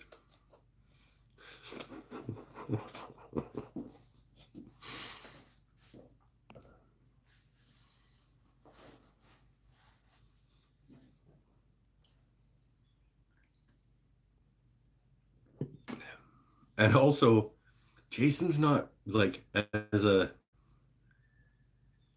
he doesn't feel like husband of owner or like an owner of the building. Like he kind of like just kind of huddles in the corner and like people approach and he's like, like he doesn't have that aura of like I am one of the owners of the establishment.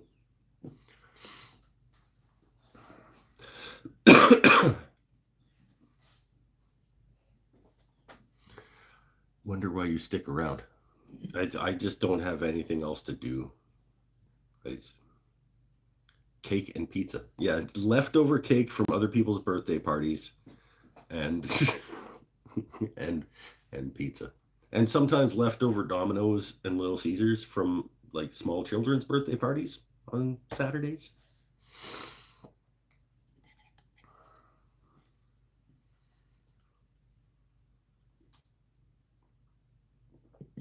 Since Nadia is your employer, shouldn't you say Mike's Beer of the Week? Brought to you each week by Crow's Nest. You are the source of genuine artisan items. I mean, the Mike's never had this beer before. That segment is brought to you by the Crow's Nest Artist Collective, um, because she pays me, and then I use that money to purchase the beer. So the drum sander is also going to be sponsored by when Nadia pays my invoices for my classes for the last 4 months. That's the money that's going to be spent on the drum sander.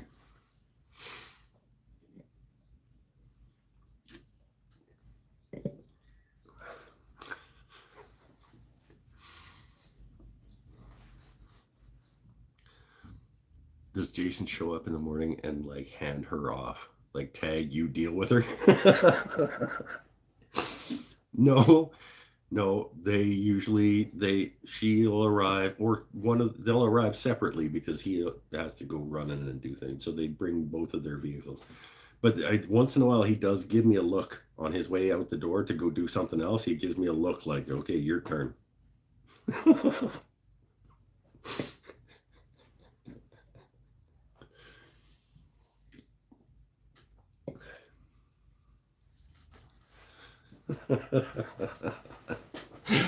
Oh, you guys.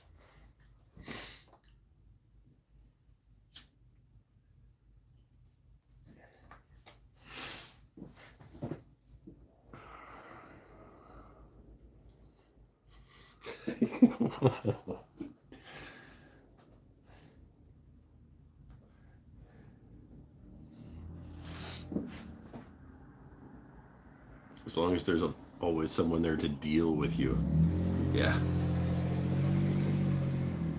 Sometimes it's Angela, sometimes it's me, sometimes it's Jason, unfortunately, sometimes it's a 16-year-old girl. But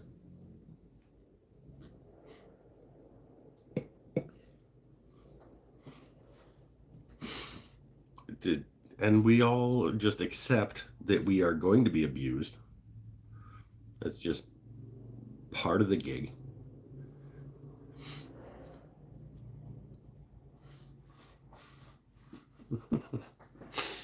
Remember?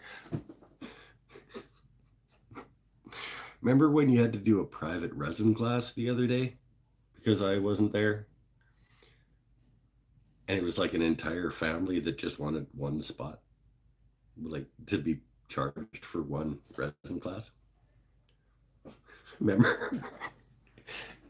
And then they came back the next day to pick up their stuff and wanted to do a pottery class and wanted to know what kind of deal they could get by doing it all as a family.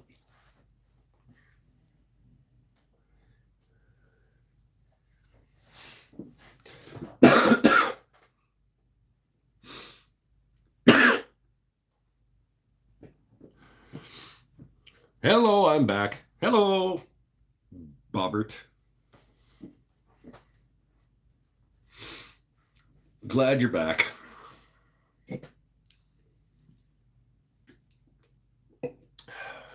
Caduc Vintage and Mechanical might know how to fix my dust collector.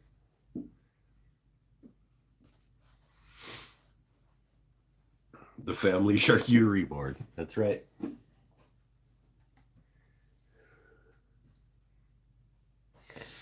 Yeah.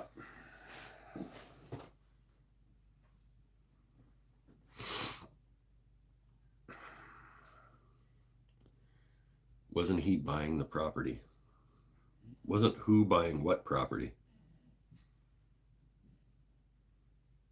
No, oh, okay, no, you're thinking about Bill Krulik, I think. The quarter acre to build a shop. I think that was Bill. This is Bob. Different people.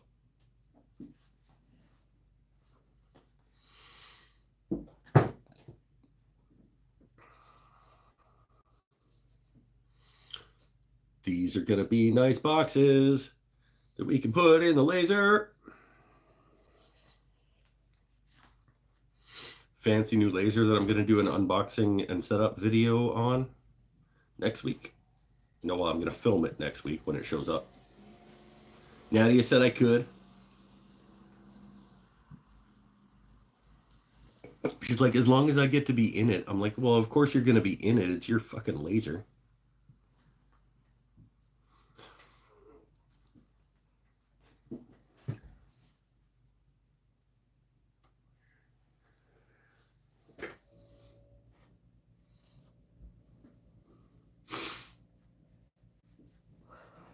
X-Tool P2.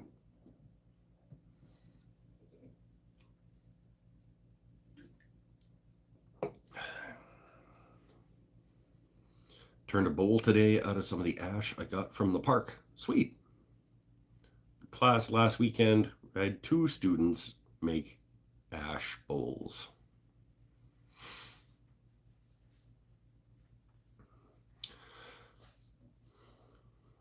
It was more of, as long as you're okay that I'm in it, because I'm not letting you set it up alone.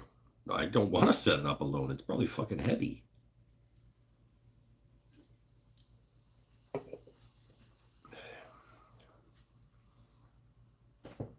Okay, I'm back. Fully adjusted all 6 rollers. Gullet in the middle of the tire.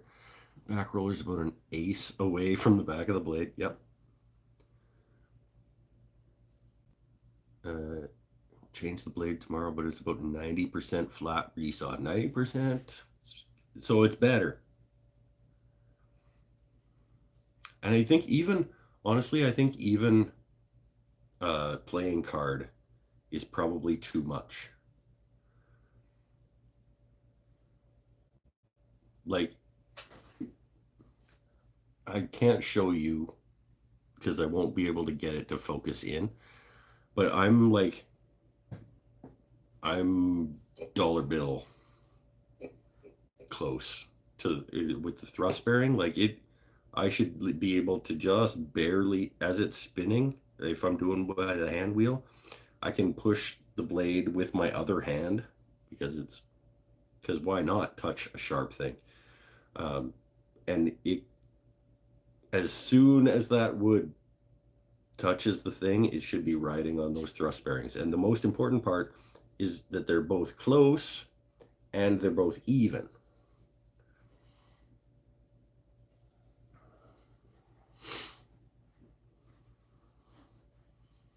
So the one above the work and the one below the work need to be the same, because if they're not the same, the more off they are, the more it's going to want to introduce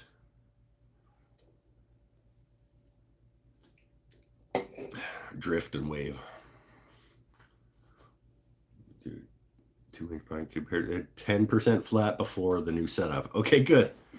So we've improved by 80%. Good. I'm happy to be of help. Woody Woodpecker would love to visit your shop. I, I don't know why that, but probably. Canadian dollar or American dollar? You know what I mean. Just like the thickness of a piece of paper. Like a thick piece of paper, but not a playing card is probably fine. But get closer if you can get closer. Use a Canadian dollar to get it closer. Those actually aren't even paper.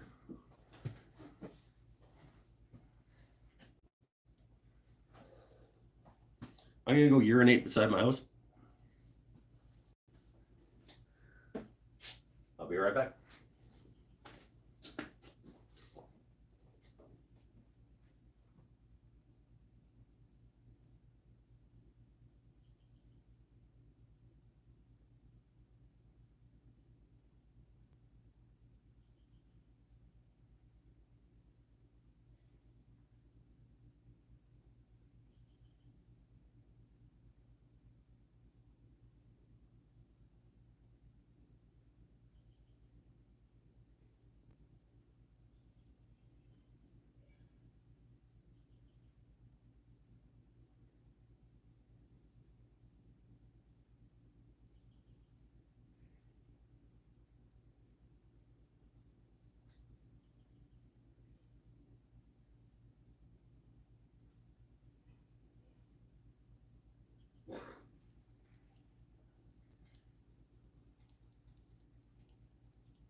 Yeah, I don't know what Canadian dollars are actually made of. It's some kind of plastic.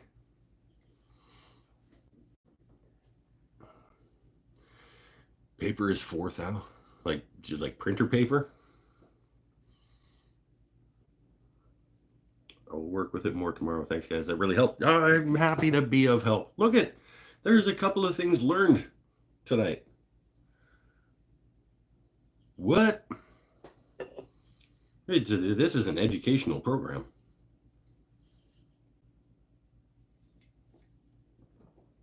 You should definitely come here to learn.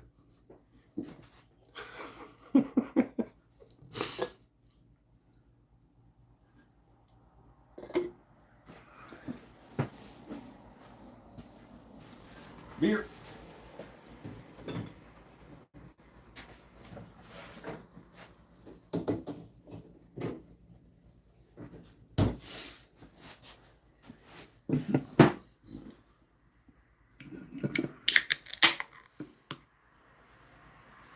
Yeah, the thrust bearings on the being super tight to the back of the blade is easily the most important part of bandsaw setup.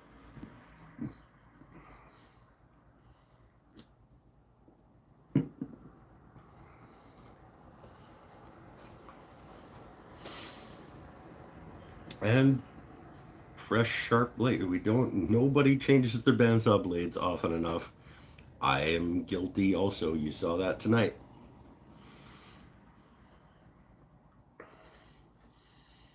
They're disposable, like they're, yeah, okay, sure, you're paying I don't know, well, geez, those Carter ones after the stupid UPS border fee and all that nonsense, like they were not cheap. But that's going to be a tough video to make.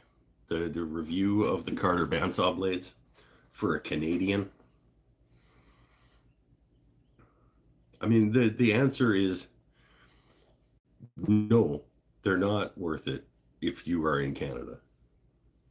Yes, they are absolutely worth it if you are in the United States. That sucks to have to say, but like,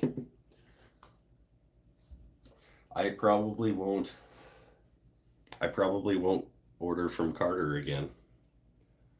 They're good bandsaw blades, but after shipping and UPS charges and stuff, I just can't. There has to be a better option in Canada, which sucks. But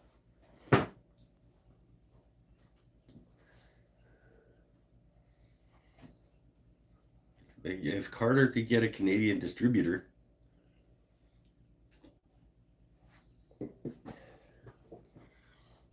maybe I could become the Canadian distributor for Carter bandsaw blades, because I do very much like them. And if they sent me, no, I don't have enough room. Somebody with a warehouse.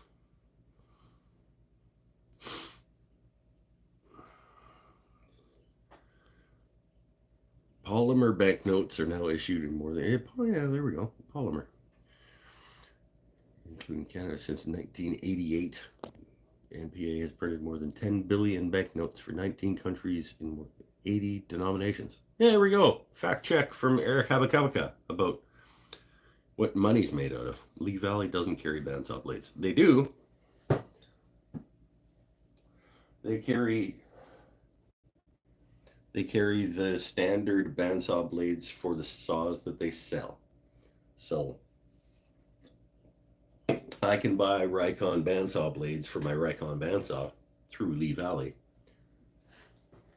But if they're going to be of the same quality as the blade that came on my Rikon bandsaw, I'm not going to do that. I did once.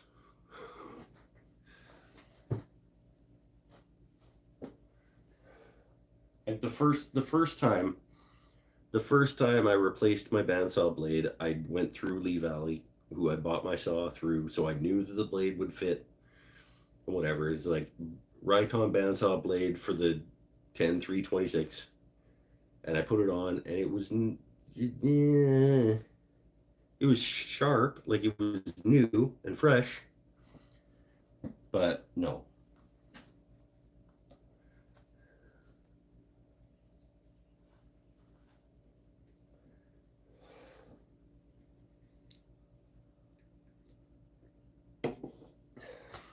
Olson, I've tried Olson bandsaw blades. It's barely a step up. Honestly, barely a step up from the OEM Rikon blade.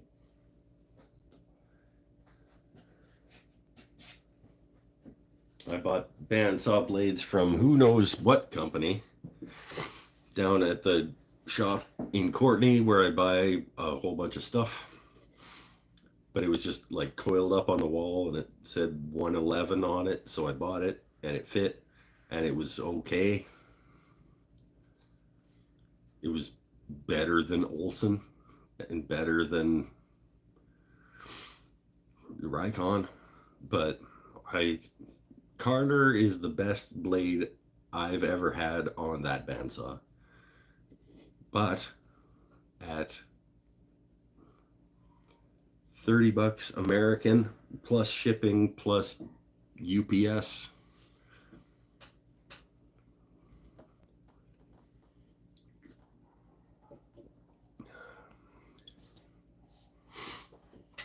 Starrett makes bandsaw blades. Should try those. Is there a Canadian Starrett bandsaw blade dealer? Like wood slicer blade. Is that Highland Woodworking? Work great and have a slightly thinner kerf.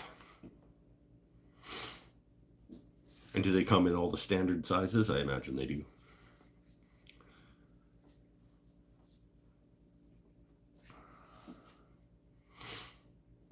That's not the carbide tips. Oh, that's the Resaw King or something, I think. Wood slicer is what I have on mine right now. Well, then maybe I'll look into that. But I mean, if I get hit with an extra $60 for it to cross the border on top of the shipping and all that stuff, like we need a better Canadian manufacturer of bandsaw blades.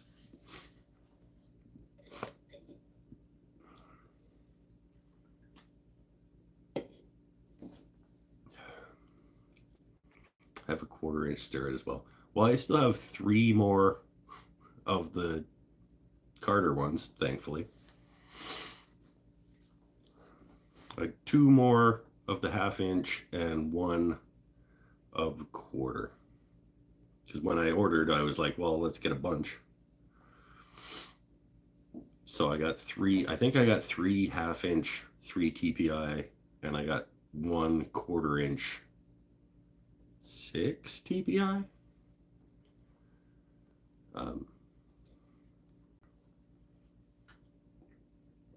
So I'm good for a bit, but I am going to explore what the Canadian options are, because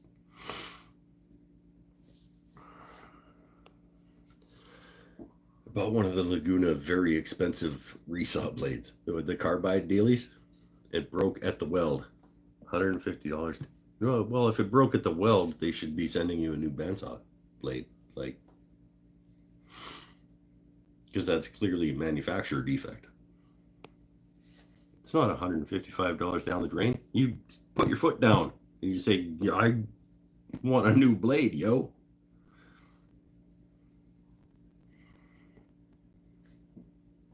About a Timberwolf. Don't know that I know that one. About a Starrett, after Cosman said that's what he had on his bandsaws. So is he invested in Starrett as well? I shouldn't be so cynical. I just assume that if he's recommending something, that he has a financial stake in that. A local woodcraft carries Starrett and Timberwolf, eh? Okay.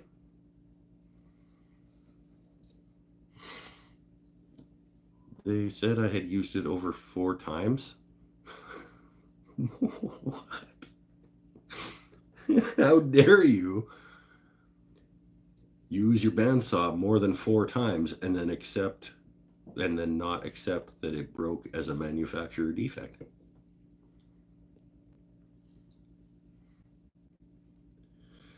I have a friend that had that happen twice with the Laguna wood slicers.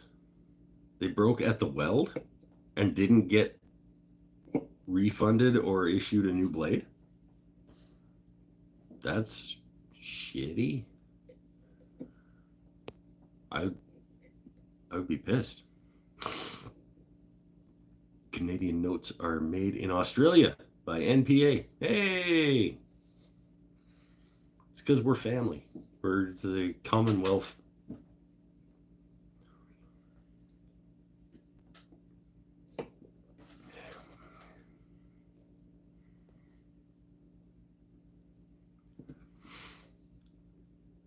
The Laguna Resaw King, the king of taking your money. Sounds like it.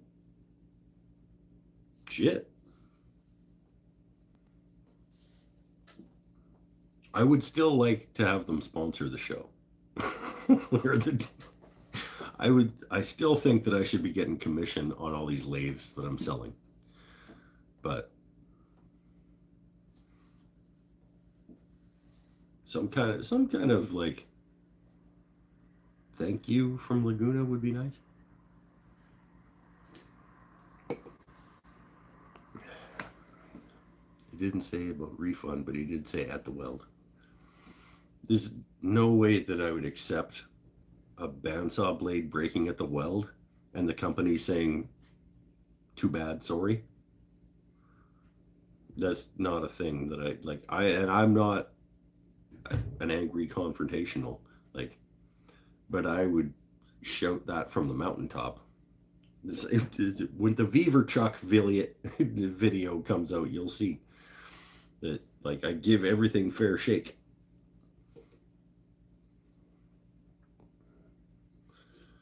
But yeah, that wouldn't jive with me.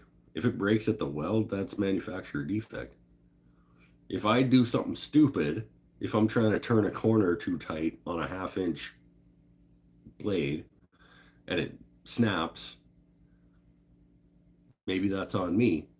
But if it breaks at the weld, that's on you.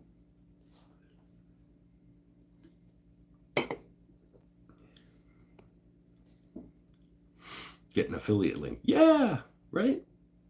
You get some kind of like 10% kickback if you use this button.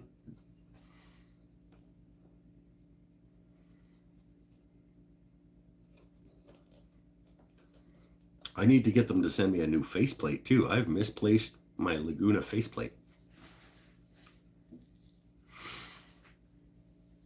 It's in here somewhere probably, but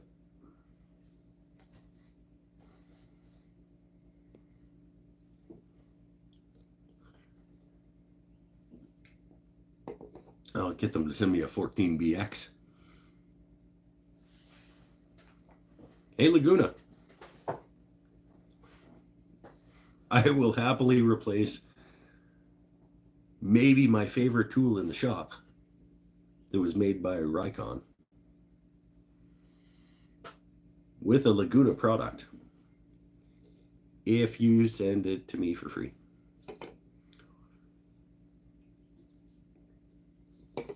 Faceplate is under your workbench. Oh, that's good to know. I'm glad that Mike knows that. How did it get there?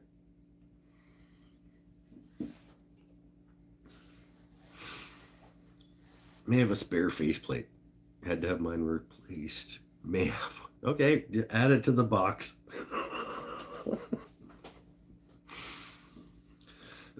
With the router plane and the 1836 or whatever that lathe is that you're getting rid of, and the Founders Dirty Bastards. Send that email. All they can say is no, but you don't know till you ask. It's true. It's true. I'm not good at actively seeking financial compensation. This is Mike.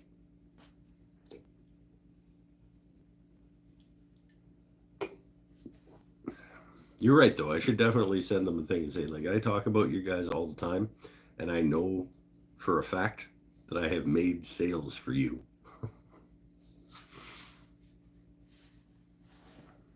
Maybe my boy Brandon can send me a testimonial on, like, I took this class on the Laguna 1216, which made me purchase the 1216.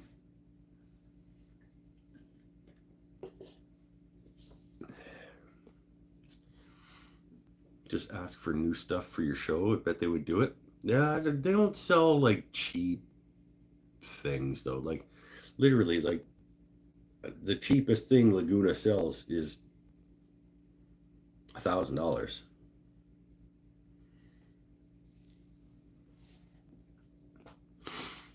Paul, I'll pay for shipping and offer an extra $20 to send that box my way.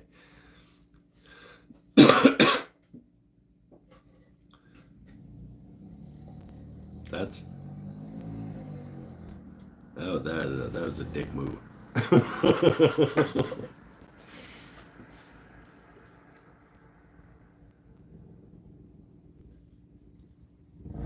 You come on my show and poach my stuff.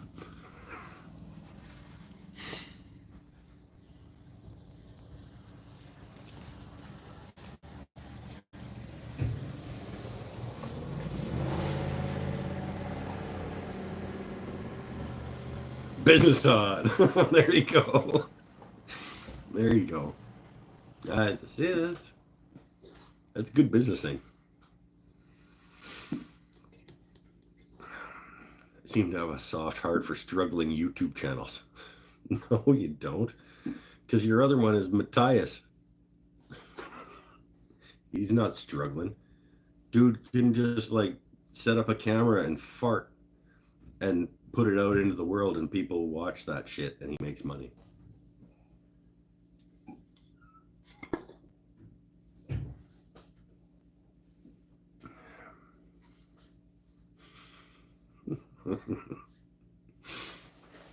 Oh, beer.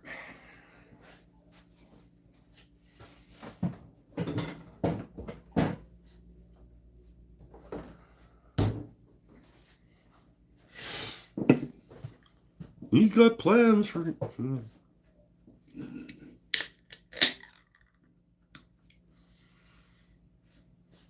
Don't support Matthias. I know. It was funny, though. Come on.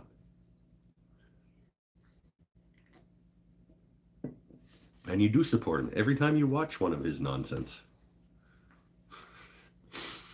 Every now and then I get a waft of that cedar.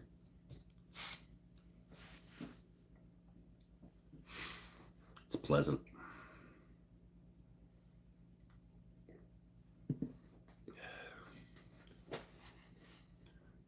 Oh, we helped people with bandsaw setup tonight. We got some cedar milled, preliminarily, sure, milled.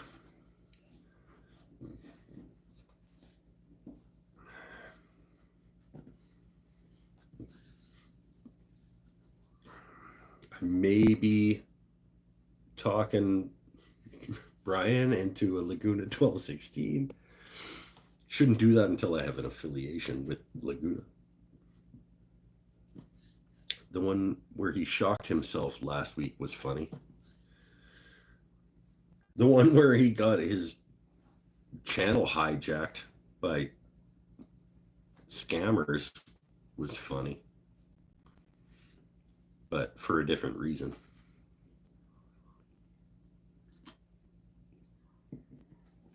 I would like to see him get electrocuted, though. That'd be, yeah, you're right. That would be funny.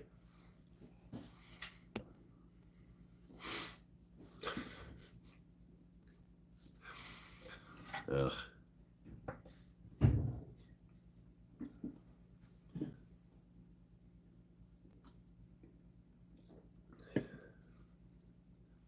He built a device to shock himself.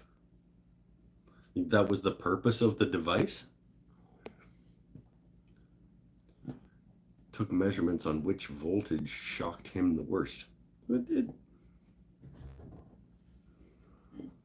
See, like, I don't really. That just sounds stupid. And I could see if that was somebody fun doing that, why it would be entertaining. But he's not fun.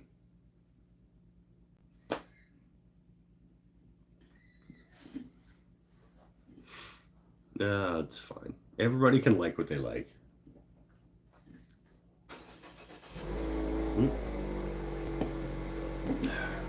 Wife's leaving. Bye, wife.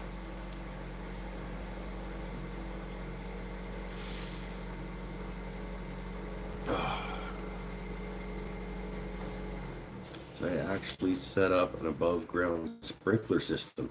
An above-ground sprinkler system. Hunter heads, MP3000 rotor heads, can daisy chain 3 together on city water, all hooked up to a programmable timer. A lot of those words I understood. I have no need for a sprinkler system.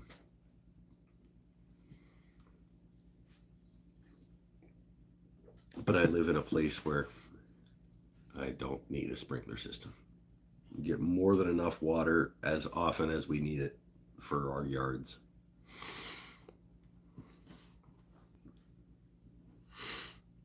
Bye, Mrs. Wooden Things and stuff. Bye. Hopefully she comes back.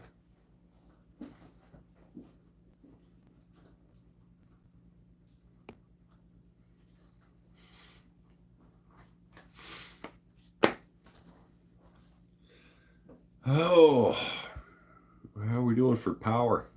We're down at 54. All right, we got lots of time. Just hanging out with my friends on the internet. 25-foot garden hose between each pop-up head mounted on stakes. Sweet. Probably significantly less expensive than digging trenches and putting in PEX or whatever it would be to like have the underground system.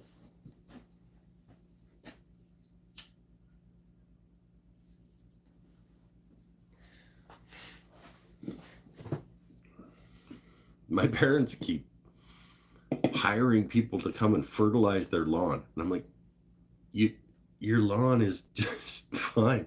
I cut the fucking stuff, so like, stop. They're like, well, it's on a schedule. It's like, no, it's fine. It doesn't. You don't need to keep paying these people. The reason you're paying me to come cut it is because you didn't want to pay the maintenance, and they pay me. But like, oh, we fertilized it again, so it can't be cut for 5 days. I'm like, stop fertilizing it. It's just fine.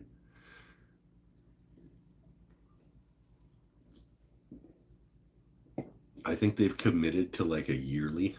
I think they signed up for like a yearly fertilization treatment or something. But I'm like, I already have to raise the level of the mower when I come over. When it's like, yeah.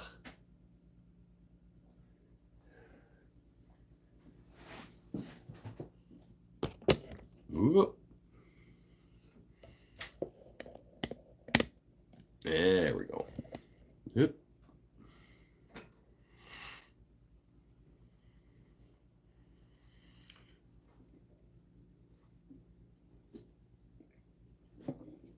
Total was about 180 for each string.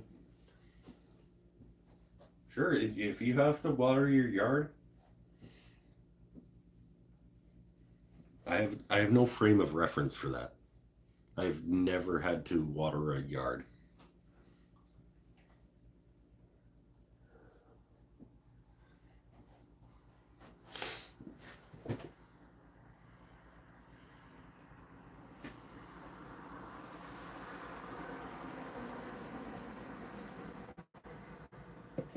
Because I live in the best place in the world.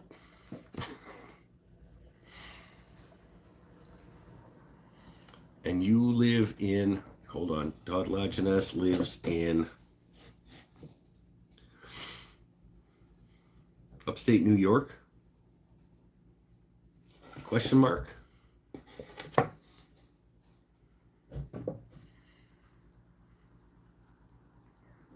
Which is not the best place in the world.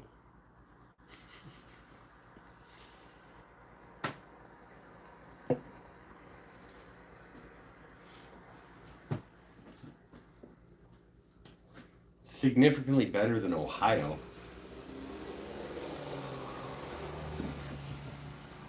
Or Texas.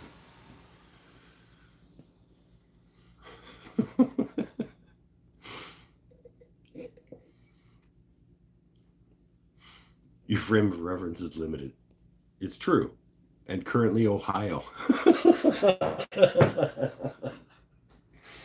Oh. Oh. Damn. Sorry.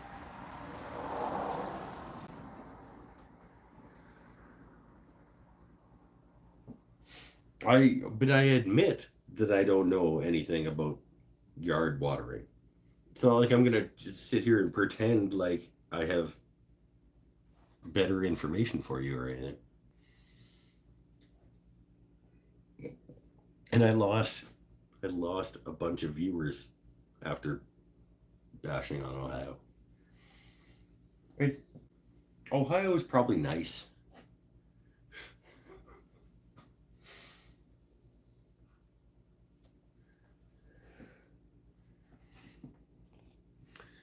Eric says he lives in the best place in the world. Yeah, I don't know, man. That's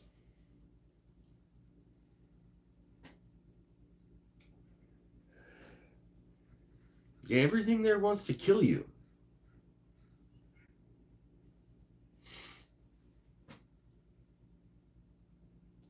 It's probably super pretty, and you do have like socialized Medicare, like medicine.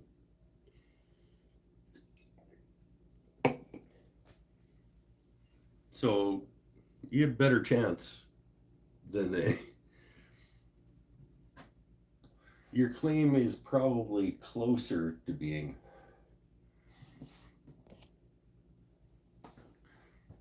I've lived in Hawaii.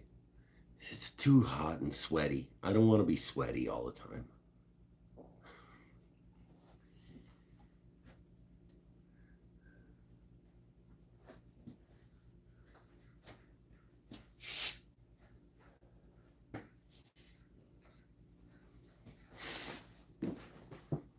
Ohio is okay. I've never been. I say things, and really my only frame of reference is uh, Ohio State University football fans that make it seem like that's not a place I want to be because they are garbage.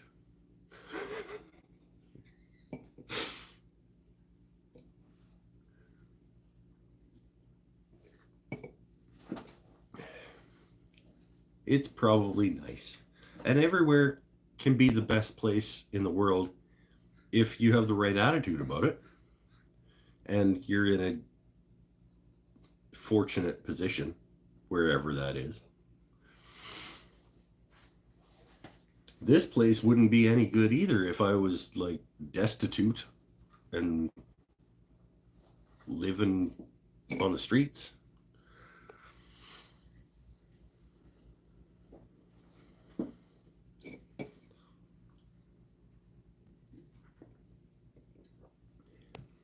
I've been to the naval bases in Washington State, which isn't far from you. It's true. Pacific Northwest is very close to me.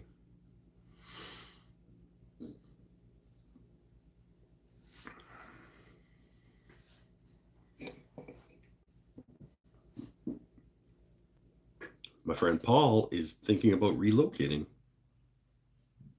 to this general area. And I don't blame him.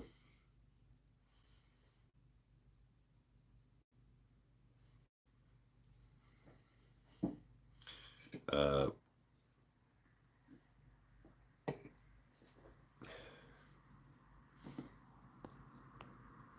I went to see, that's part of the problem. The Ohio State University. See, it doesn't need to, the fans that didn't go to OSU are the worst. Yeah, but it's fine. Win or lose makes no difference in my life. Some take it way too far. Yeah, I mean, fans of every team do that. The Michigan Wolverine fans are the same way. Probably some Oregon Ducks fans are the same way, but like, I don't know. The Ohio State people, like, just even the capitalizing the in front of Ohio State, it seems pretentious and antagonistic to me. like, like my area of Ohio because nobody comes here. Yeah, but you could like that area of Tennessee or Nevada or Wyoming or whatever too, right? I used to spend a bit of time on Vancouver Island when I was stationed in Seattle. I added the E just to get your goat. Yeah, and but you know that is a thing, right?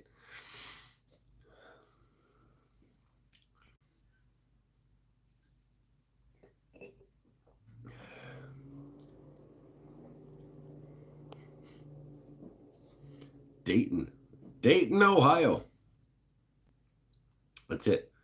I'm gonna plan a festival. Get people to go. No, I'm not.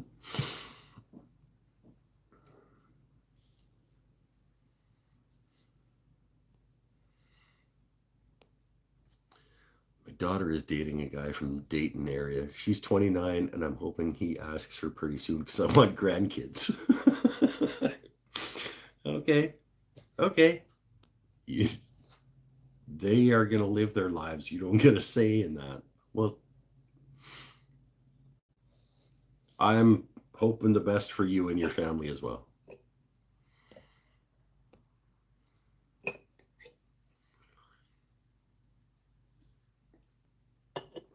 Back before we needed passports to visit Canada.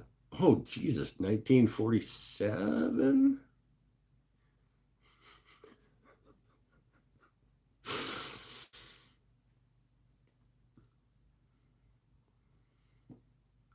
Paul's like 90.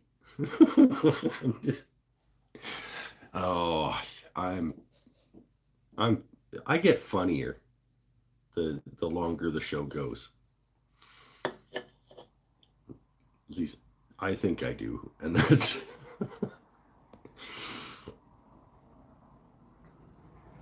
Hey, wife's back. I told you she would probably come back.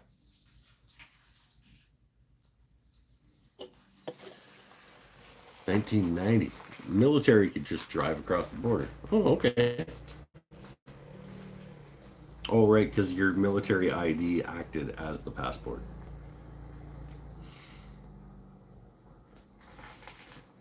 I'm not defending Ohio, just not agreeing with Pacific Northwest compared to Thailand, areas of the Philippines. There's no reason to fight about what the greatest place in the world is. I personally think this is the best place in the world, but it's based on a lot of factors. It makes sense that I would think that because otherwise I wouldn't live here.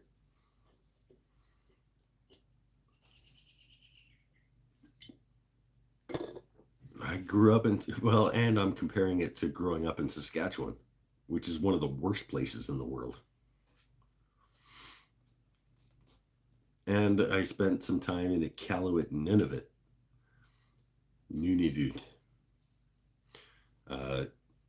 which is also super shitty.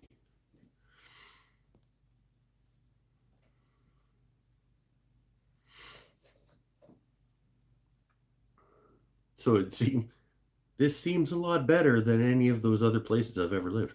I did enjoy Kamloops, but it did get super cold and super hot.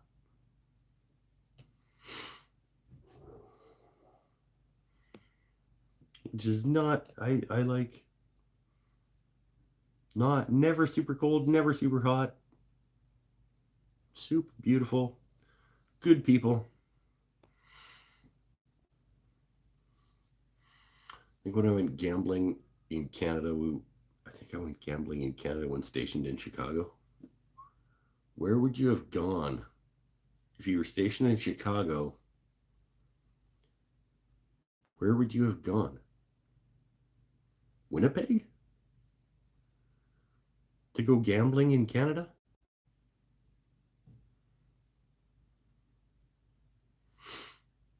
I don't know.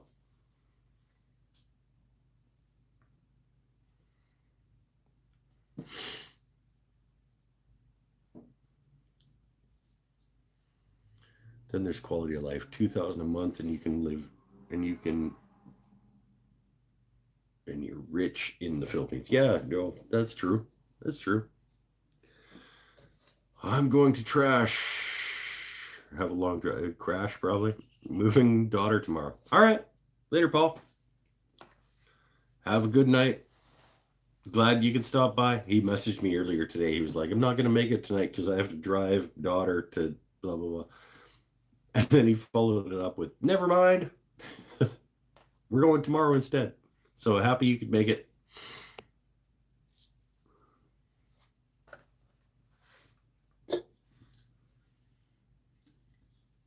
I think I'm just about ready to shut her down anyway. Maybe one more beer. I say that sometimes, but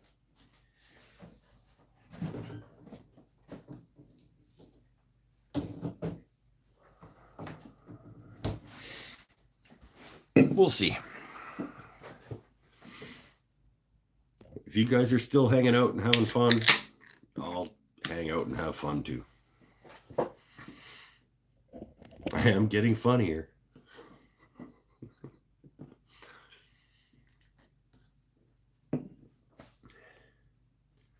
Should probably think about wrapping it up. Not too much else to talk about. So I am going to, at some time this week, I'll replace my bandsaw blade and resaw the rest of these posts, these other two posts. Yeah. Resaw these other two posts into box parts or whatever they end up being. And then maybe next Saturday, we will turn some of them into something.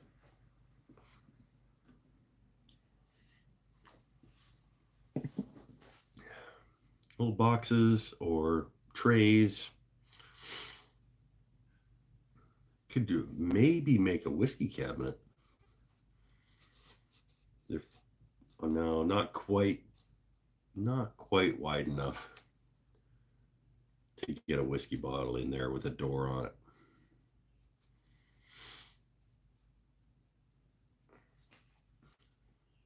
So trays or boxes, I guess.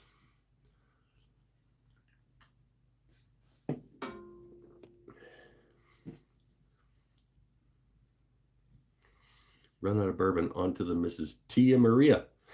How do you run out of bourbon? That's bad planning. You know that this is a thing that happens every week.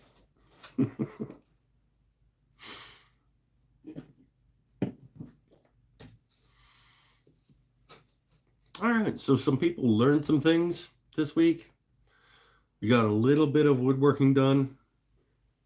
The start of some upcoming projects. My shop smells better than your shop. We had another not good Mike's never had this beer before. And yeah, I guess we can call it there. We don't have to drag it on. Doesn't seem like everybody is super into what's happening, so we'll wrap it up. Stay happy, stay healthy, stay safe. Bye for now. And yeah, next week, come on back and we'll see what these yellow cedar boards want to turn into. I don't know. I will, I think I'm going to let them decide. Once I get them fully milled down, I'll look at them and kind of feel what they want to become and go forward from there. Thanks for coming, everybody.